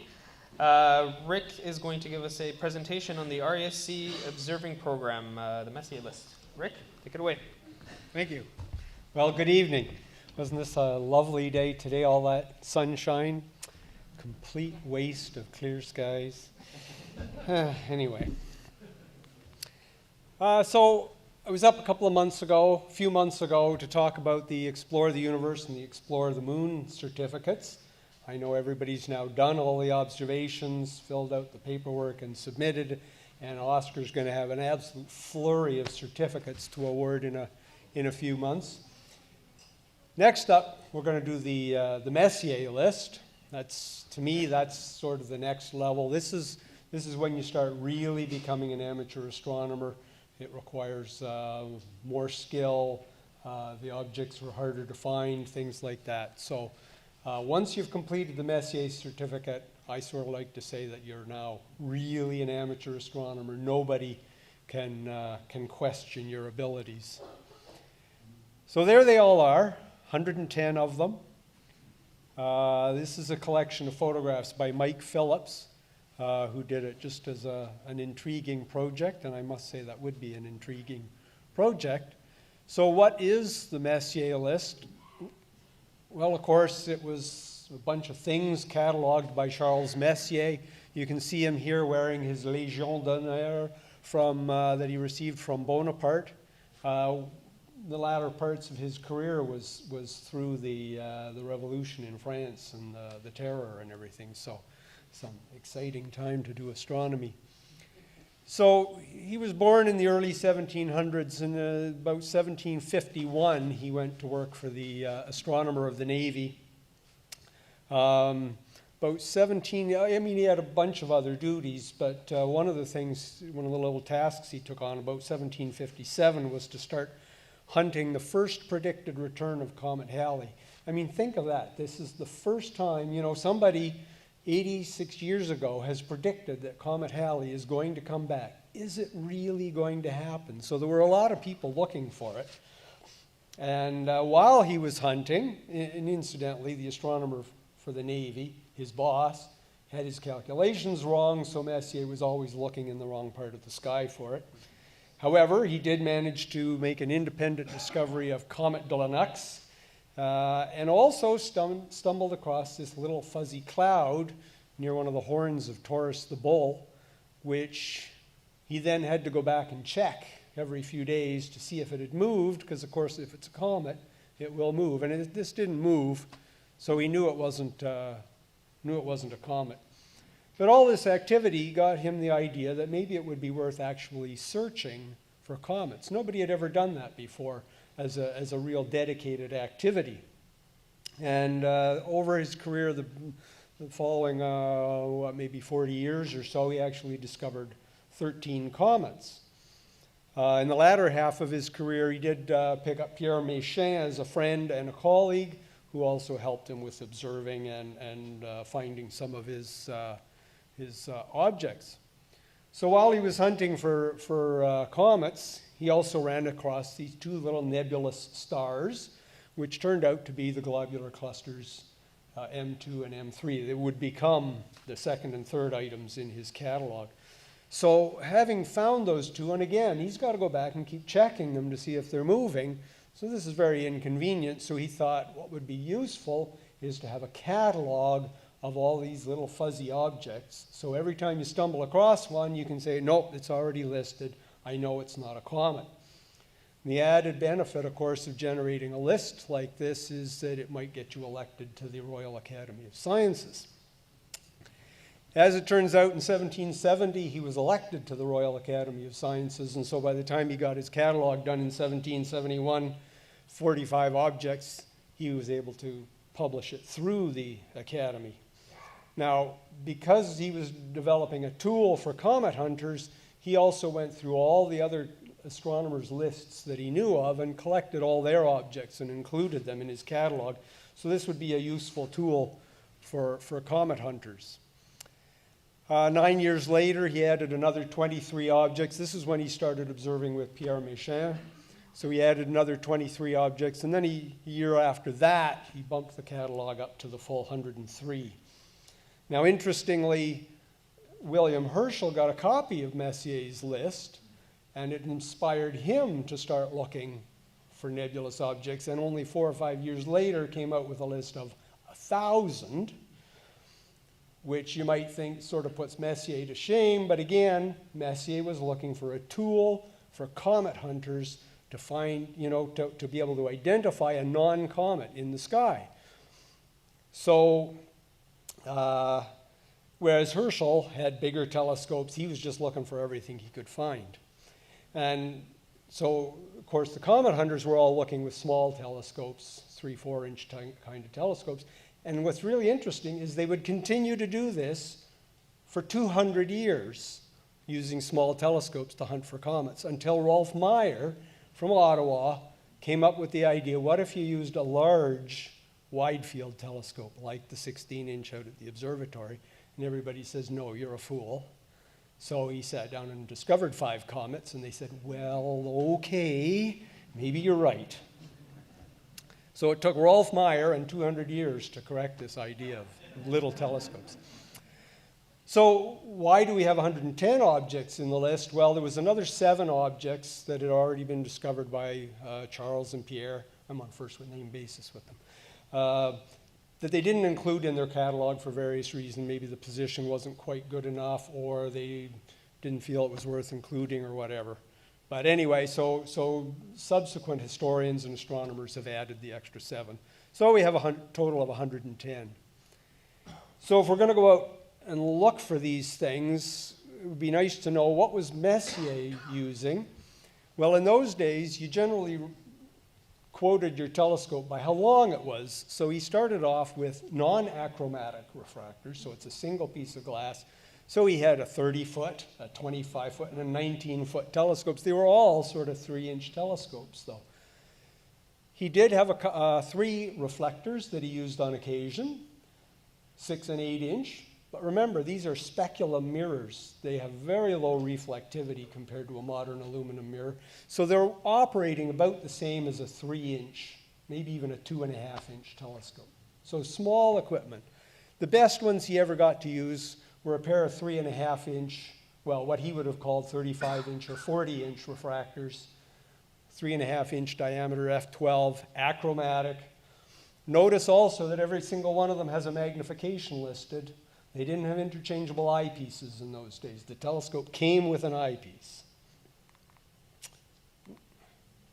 So where was he observing from? Well, central Paris at the Hotel de Cluny, 48 degrees north, even a little further north than Ottawa. Pre-electricity and everything, right? So no light pollution. But I suspect the place, Paris, was probably a pretty horrid place back in those days. I suspect most of the heating was by wood or dung, or whatever you could find to burn. So the place probably stank and full of smoke. And of course, he's got these not very hot telescopes. And as an example, his observations of M31, he described as being 2/3 of a degree long. Easily nowadays, you can see 2 to 3 degrees. And if you're really good and under excellent conditions, you can see almost up to 5 degrees. So we shouldn't feel too challenged by what he's been doing. So, what are we going to use? Well, you could actually do it all with binoculars, but a lot of the objects are going to be very small, hardly distinguishable from a star. So if you're, particularly if you're a beginner, you're going to have a hard time seeing a lot of these things. And it's a lot nicer to see some detail in them, not just detect the fact that they exist. So I recommend a minimum 10 to 15 centimeter telescope. Observer's Handbook, it has the list. It has the list sorted by number, by season, by right ascension and everything. So you'll know where to look, what sections of the list to look as you go along. You'll want a star atlas. I like the Pocket Sky Atlas from Sky and Telescope. The Bright Star Atlas, I've donated one down there, so some lucky person gets to go home with my Bright Star Atlas. Or there's the Cambridge Star Atlas. And then in addition, on the RASC website, they actually have Terry Adrian's chart/log system. And it's actually about a 115-page document that actually has charts and pages of like that you can log your observations on and so forth. So it's something that you can print out and take with you to the telescope. And another thing that's nice to have is a guidebook. Tell you what you're looking at. The more you learn about what you're looking at, the better off you are. This was my favorite. This is what I used sort of 40 years ago when I was doing the Messier List. Kenneth Glyn Jones, it's actually just been republished, I think about 2008. Has a really nice route that you can follow through the Coma Virgo group of clusters. Malice and Krymer did the Messier album somewhat later. This is a more recent one, Stephen James O'Meara, the Messier objects. The one thing I've read the book, I don't really remember much about it, but one thing I'm always leery about with Stephen James O'Meara, the guy has the eyes of an owl. So he's going to see things that you probably couldn't see with binoculars. And this is one that Chris recommended as his favorite, the year-round Messier Marathon Field Guide. Now you notice it's year-round. We'll get into the Messier Marathon thing later. So it's also a list of all the objects. So here you can see how the list breaks down, sort of 30-30 open clusters, globular clusters, 40 galaxies. That's about the least number of galaxies you're going to get in most of these deep sky lists, because there's an awful lot of galaxies out there. And then a few bright nebulae, planetary nebulae, and a double star. And I don't know, there's another one that's only got 4 stars in it, and I guess they must have lumped it in with the open clusters. So here's a map of the whole sky. This here is the plane of the Milky Way. So you can see from Cepheus, Cygnus, Sagittarius, and then back up through Monoceros, Auriga, and Cassiopeia. The yellow dots are the open clusters, and you can see they all fall pretty much along the plane of the Milky Way, where we'd expect the most stars. Globular clusters are these ones with the cross in. You can see they're mostly huddled around the center of the galaxy, and it's quite interesting that back about 100 years ago, Harlow Shapley looked at that and said, those things are probably all orbiting around the center of our galaxy. So if you estimate the distance to them all, figure out their 3-dimensional position in space, you get the first realization that the sun is tens of thousands of light years away from the center of our galaxy. A few planetary nebulae, bright nebulae, they also tend to concentrate along the stars. Then, of course, if you want to see galaxies, you want to look up or down from the plane of the galaxy because there's much less dust. So that's where we find the Coma Virgo group, all the galaxies in Ursa Major. And then there are a few down south of the galactic plane as well. So, let's see. You can see that there are some down here that are going to get fairly far south. So this is the objects. You can see, I mean, these are photographs, so they aren't necessarily a good guideline to the actual brightnesses of the objects. But in general, the first half of the list or so is somewhat easier than the last half of the list, just because of the fact that, you know, it's easier to find the brighter ones. And of course, his skills, as ours do, were improving over the years. So you probably want to start with the early numbers somewhat. Although, you know, the seasonal thing, of course, is big. There's a few challenge objects. M40 is a double star, so which double star? I don't, you know, how do you identify exactly which one? And you're sure that you got the right one. M73 is a little thing of 4 stars, but at least the pattern is somewhat distinctive. To look at this photograph, you wouldn't think so. M33 and M77 are also, I think a lot of people find to be challenge objects, because these have a very bright, small core surrounded by a large, faint disk. The faint disk, under any sort of light pollution, tends to be invisible. And so what happens is you're essentially looking for a little fuzzy star when you're expecting the disk of a galaxy. So I mentioned before, there are a bunch of objects down in southern Sagittarius. You can see this is minus 30 degrees south declination. So these objects never even get 15 degrees above the southern horizon. So you're going to want to find a fairly good site, and preferably with no light pollution to the south. And then, of course, there's the Coma Virgo group of galaxies.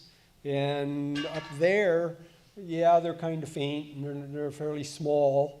But the main problem can be figuring out which one you're looking at, because there's an awful lot. I mean, there's an awful lot in there that aren't shown on this chart.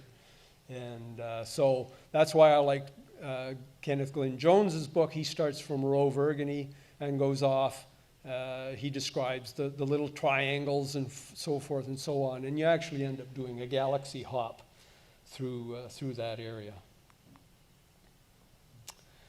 So the other option, if you're cocky, around about mid-March, the end of March, as the sun's going down, the eastern horizon lies about here. And so in a twilight sky, you can pick off M77, M76.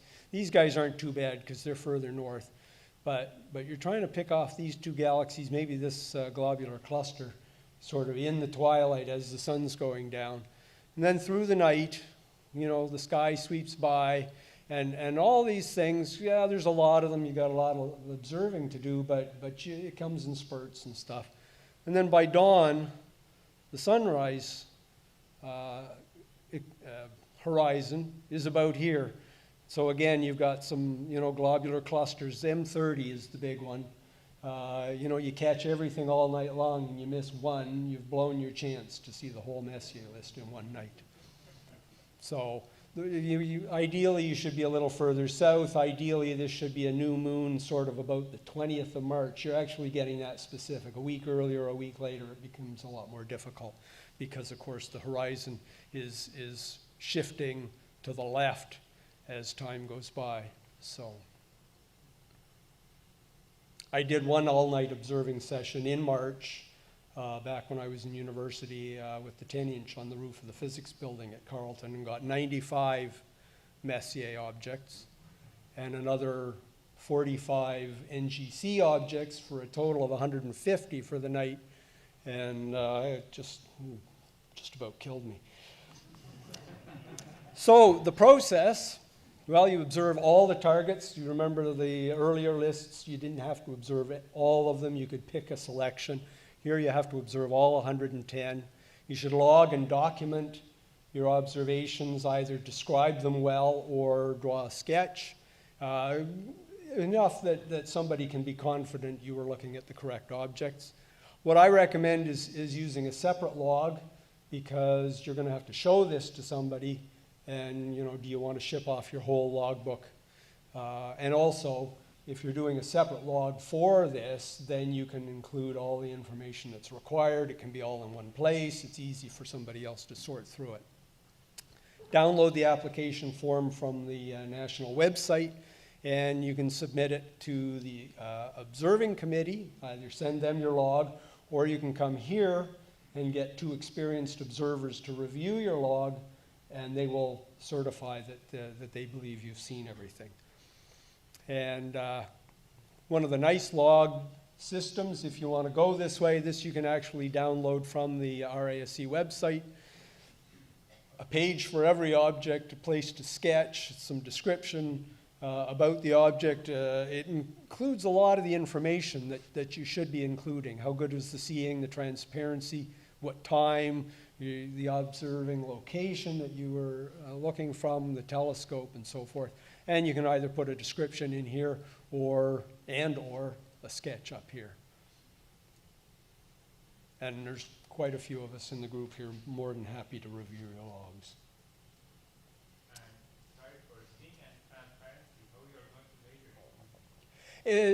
That's something that comes with experience. Essentially, it's just, you know, 5 is the best.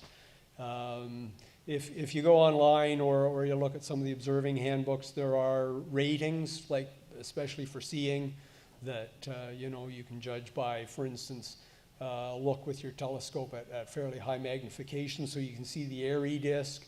How much time can you see the airy disk? If you can see it at all, we'll give you guidelines as to seeing and so forth. And as I say, as you get more experienced, you know, once you've got a few hundred nights observing, you'll know, you know, oh, that night that I thought was really good was actually pretty mediocre. This is really good, you know. So, yeah. Sure. Yeah, in fact, that's what I like to do that, because then I tend to talk a lot more, which means I do a much more complete observation than if I was trying to scribble it down on a piece of paper. And I think that's all. So, any other questions? John? Pardon?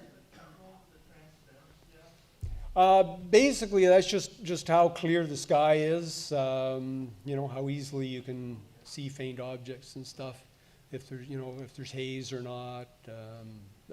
Even like in the summer, you know, the moisture in the air. Sometimes there can be air glow that can be a problem. So, John. Is there any good reason why SK managed to miss the double thunder? I don't know. It's interesting because, you know, I mean, he did include two objects that he clearly knew were not nebulous or anything. The only thing I can think of is that he looked at them and decided that even in his scopes, they were clearly non-cometary, and so he didn't feel it was, you know, yeah, I mean, there's a number of objects like that. You just think, like, how could he miss them? All right. So, all right. Thank you, Rick. Thanks. And if anyone has any questions, hopefully Rick can field a couple afterwards.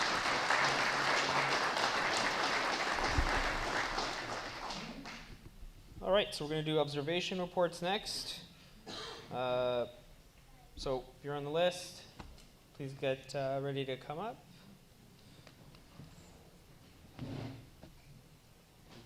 Thank you. Jim, you're up first. Okay, You can advance the slide with the right button there. and the laser This is is the green one right the green one. Very good, very good. Okay.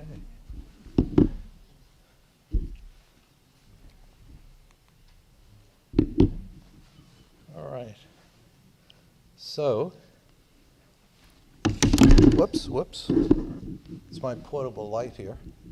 So using the Malincam exterminator, this is an 18-second stacked exposure, excuse me, of a section of NGC 6960, which is the Witch's Broom, which is part of the Veil Nebula. And the part that of the Witch's Broom, whoop, I'm not sure if this, maybe going, maybe I'm holding it backwards. Oh, that's the part we're looking at here, the Witch's Broom.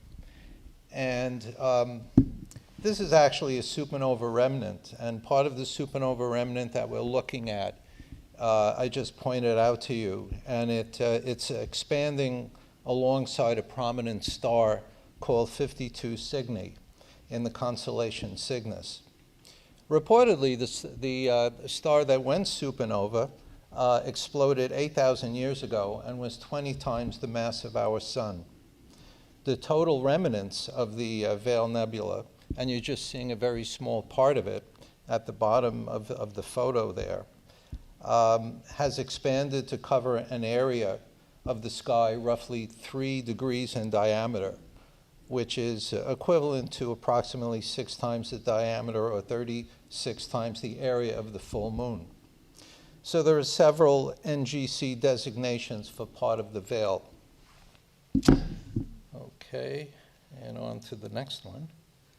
I think I'm doing this right. You may remember this image that I showed you a couple of months ago, M20, one of Messier's objects. It's a close-up of M20, the Trifid Nebula.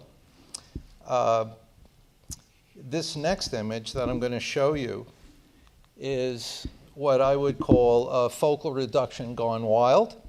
This is a 15-second stacked exposure of M20, but in an attempt to get a much wider field of view, given the equipment that I had. I used a 6.3 focal reducer on a 6 versus an 8-inch optical tube. And I also used a focal reducer on the Malincam exterminator, which lowered the focal ratio to 3.2. So that is the Trifid. And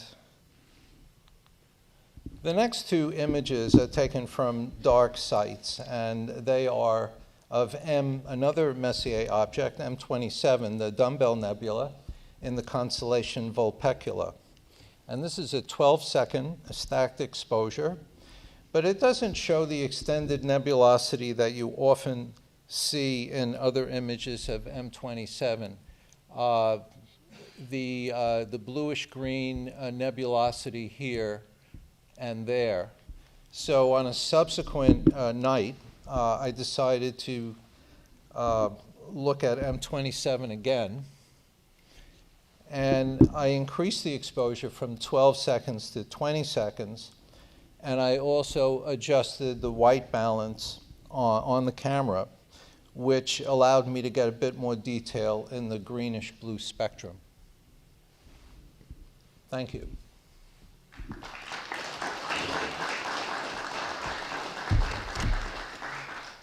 Thanks, Jim. All right. Who do we have up next? Bob, you're up next.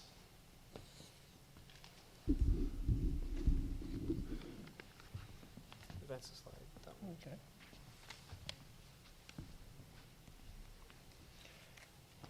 Okay.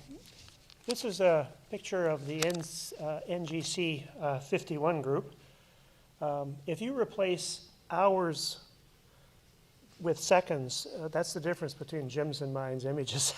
This is really long image. These things here are about 600, let me just double check here, no, 250 million light years away. This is a small part of my frame.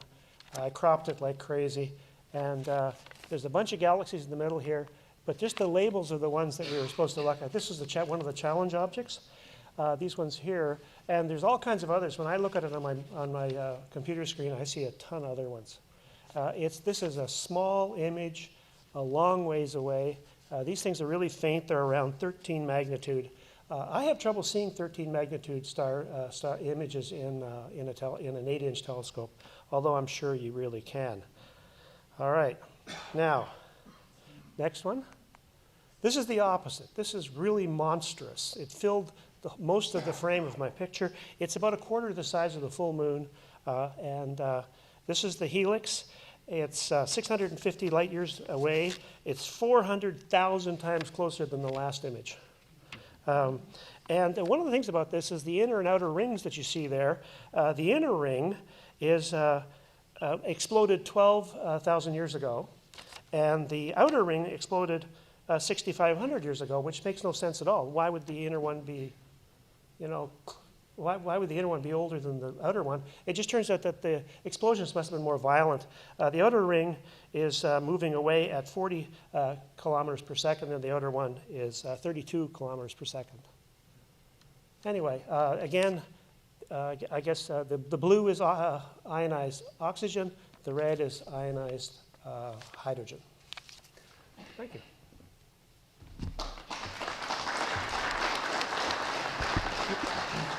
Thanks, Bob. It's nice to see someone taking on the challenges. That's awesome. All right. Up next, we've got Rick Wagner.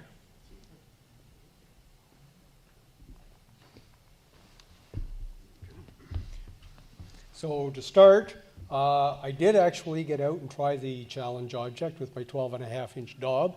And NGC 51, there's a couple of galaxies in the field that you can see, but they're very difficult. And they aren't the ones that I think you're supposed to be able to see, judging from my, my star atlas. So I'm going to have to download a chart or an image like Bob's, figure out where they actually are. When you look at uranometria, they're all kind of jammed into a little knot. It's hard to tell which is which. But what I'm up here to actually talk about is ASAS J192916 plus 4637.3, mellifluously named. So this is a variable star that I started observing about a year ago. You can see it's marked. And basically this is a pair of stars that are orbiting each other very closely. And their period has been decreasing rapidly. And so these are the observations I had done up until August. So you can see it's what's called an eclipsing binary. As they orbit, one star goes in front of the other, makes it get fainter and brighter. So it goes up and down. So this would be the primary eclipse, and this is when the heavier star is in front, and this would be when the lighter star is in front, except that the two stars are almost identical now, so it doesn't make much difference. But the period has been decreasing exponentially, they say, and they were predicting that these two stars were actually going to go through a Darwin instability, which if anybody needs to know, I will answer after the meeting, and coalesce and generate a red nova, a luminous red nova, suddenly brightened by 10 magnitudes. It was going to be stunning, and we knew when it was going to happen. So I'm working and trying to figure out, help with the predictions as to when this is going to happen. So I take a bunch of data of nice minima that I've caught, and I overlay them all with approximately the correct period. and then I fit, a, come on, back, there we go. I fit a polynomial to them. So now I have a sort of an average curve that I can fit to my data. So later on, I collect another minimum, and I can actually take that little curve, and mathematically I can slide it back and forth until I get the best fit. And now I know exactly what time, well, within a minute or so, what time it reached minimum.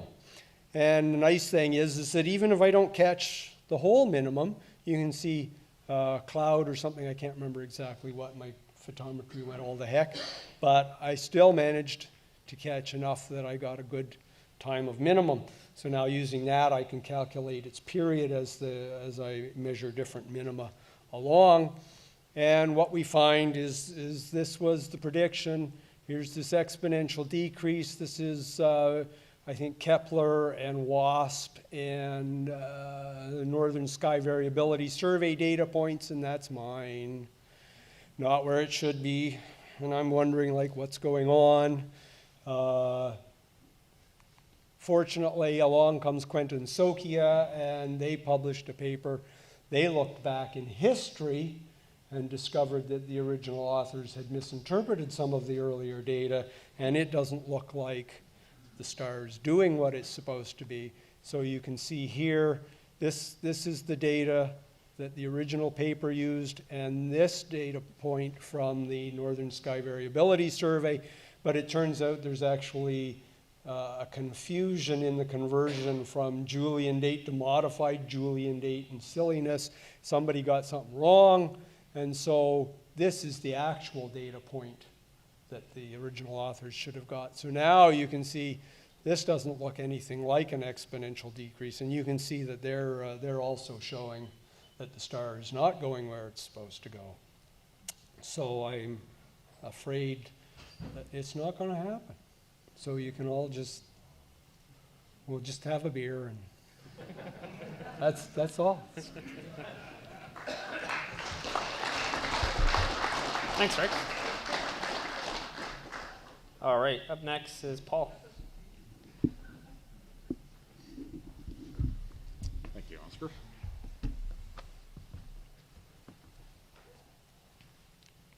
Make sure I've got this right. There we go. All right. We have a visitor in our neck of the solar system. Comet Virtanen is now a naked eye object. I got lucky 2 nights ago. Let me rephrase that. I had good skies 2 nights ago for 45 minutes, and that's the first kind of clear sky I've had out in my neck of the woods for weeks. Anyway, I took advantage of it. I was fortunate enough to see it. I was watching the satellite loops, and I saw, okay, I've got this window of opportunity. So I've been wanting to bag this comet for a while, even just to have a look at it. But yeah, even in the last month, it's just been a no-show. So 2 nights ago, I hauled out my binoculars, and lo and behold, I could see it. Took away the binoculars, I could still see it. It's definitely there. Now, admittedly, I'm under dark sky. I'm about 20 kilometers west of Almont. Pretty dark sky out there, and it was obvious there. But even from within this, within, I wouldn't say downtown Ottawa, but certainly within an urban environment, I'll bet you can see it with binoculars. And you should try it if you're at all interested in seeing this thing. The forecast for the next almost a week is that we're going to have a spate of clear skies, and the moon's out of the picture. So this thing is big. In fact, I'll advance the slide here. That's the scale of this thing right now, and it's still 9 days away. 9 days away from its closest approach to Earth. When I shot this 2 nights ago, it was still about 15 million kilometers away. On the night of November the 16th, when it makes its closest approach to Earth, it'll be about 11.5 million kilometers away, so about a third again as closest. And interestingly, it'll become one of the 10th closest comets to pass by the Earth within the space age. So definitely worth seeing, and with binoculars, it was very easy to spot, very, very easy to spot. So if you're out checking it out, and I would recommend definitely in this coming week with the clear sky prediction we have, pretty easy to find. It's going to be, it transits around 10 o'clock in the evening, so you don't have to stay up all night to see this. 10 o'clock in the evening, face due south and about 40 degrees elevation. And if you've got binos at all, easy peasy, okay? And if you're certainly if you're in a darker sky, you'll get a greater appreciation for what you're seeing.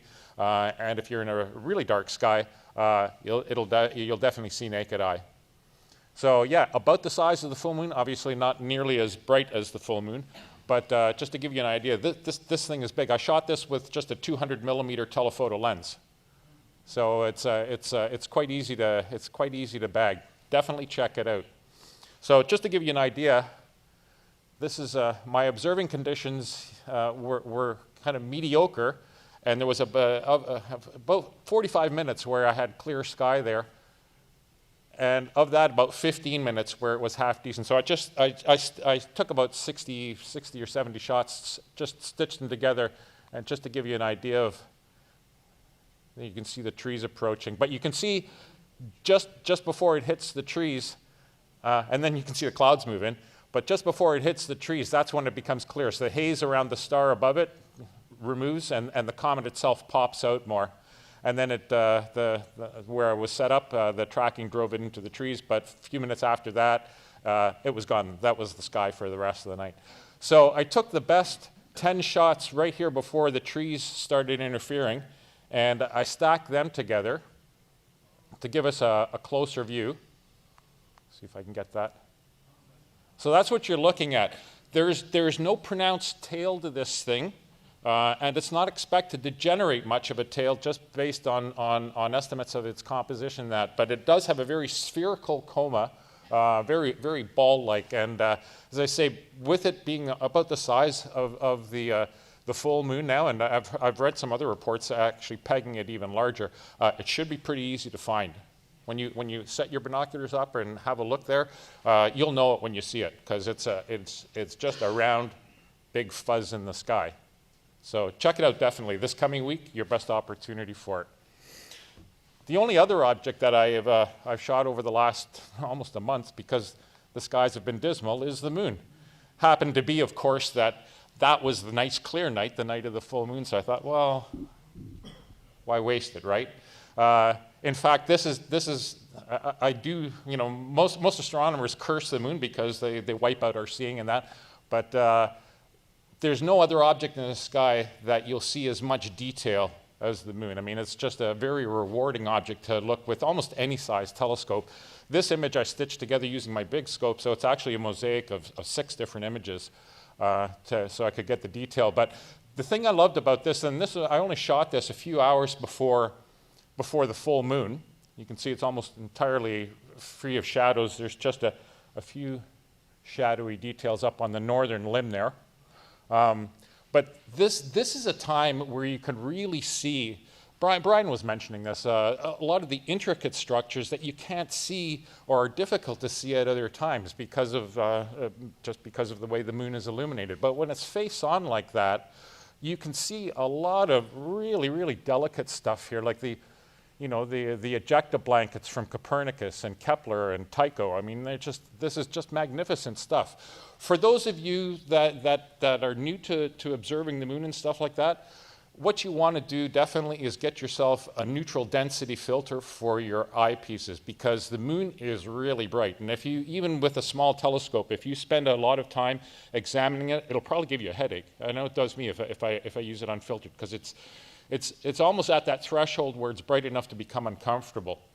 But a neutral density filter, and they're okay to screw into the bottom of your eyepiece, that will improve your view tremendously. It'll also bring out a lot of this, because right now, when you're looking at the full moon like this, unlike the other phases of the moon when you're observing it, there's virtually no shadow detail. This is all just tonal variation based on the different materials and the surface topography of the lunar surface.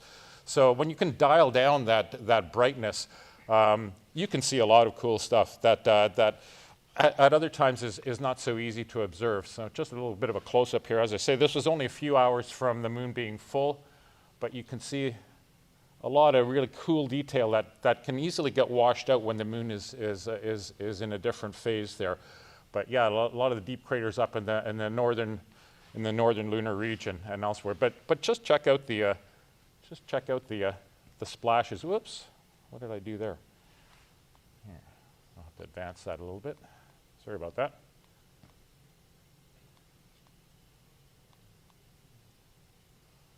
Yeah. So as you can see, the tonal variations are really cool. The shadows, when you've got like a quarter of a moon or anything less than a full moon, they can be rather distracting because they're so contrasted, they're so prominent, your eye is kind of drawn to them. But when you see the moon fully illuminated like this, you get a chance to observe things or look at things that you haven't seen at other points in time. Things like, you can see the mountain chains of the Apennines up here and the dark floors of some of these craters. You can see details there, the mare floors of, around the more popular mare like Chrysium. So don't curse the full moon. When you get a chance, check it out. And you might be surprised at what you see that you may not have seen before. I've been looking at the moon for a long time. And so Brian, this one's for you. I was thinking of you when I saw this because I was shooting this one night and I thought, my God, like how have I never noticed this before? You've probably all heard of the lunar X, right? Something to look at. Brian had the lunar face. I mean, we've seen the the man on the moon and the rabbit on the moon with the mares and that. But I looked at this and I thought, oh my God, there is something here that is so obvious. How could I have missed it for all these years? I think it discovered a new one of these, these averted imagination features, but I call it the Lunar Deer. Can anybody see it? The Lunar Deer? Okay, I'm gonna overlay slightly an image of a deer, and I'll let your imagination go with it. You see the deer? Okay, now I'll take the deer away. You see the face and the body? It's there, man, the lunar deer.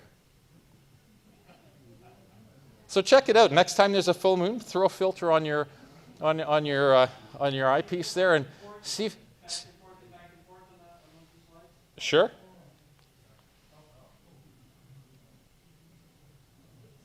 No deer? With deer.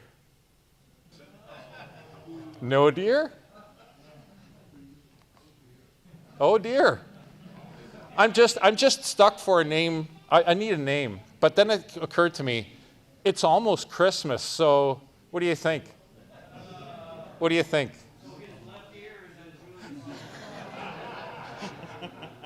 Lunar Rudolph. I claim it as my own.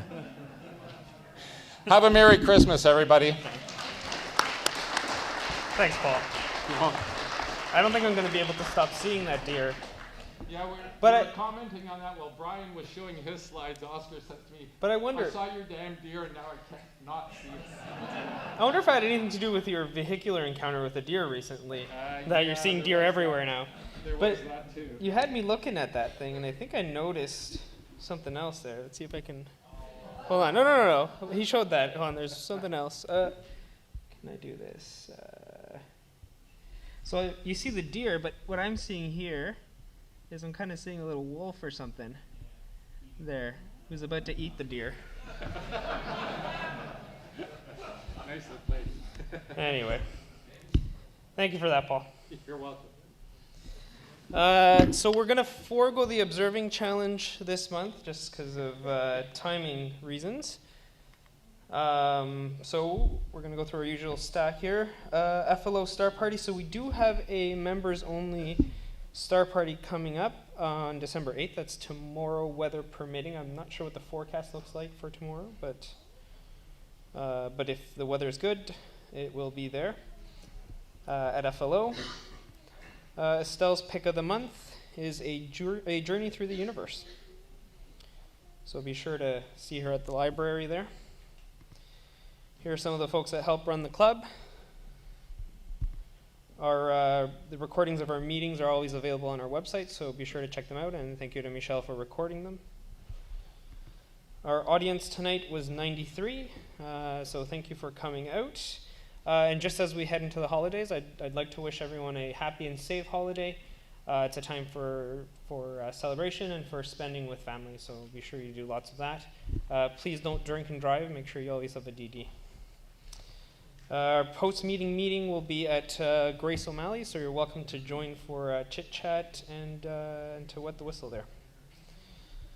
Our next meeting is coming up on January 4th, same bat time, same bat channel. Membership benefits, you get access to our Ted Bean Loan Library for our telescopes, the Stan Mott Library for books, the Fred Lossing Observatory for access to our telescopes there, and soon to be our second telescope there. You also get these wonderful publications, and it's everyone's favorite time now, door prizes. See you next month.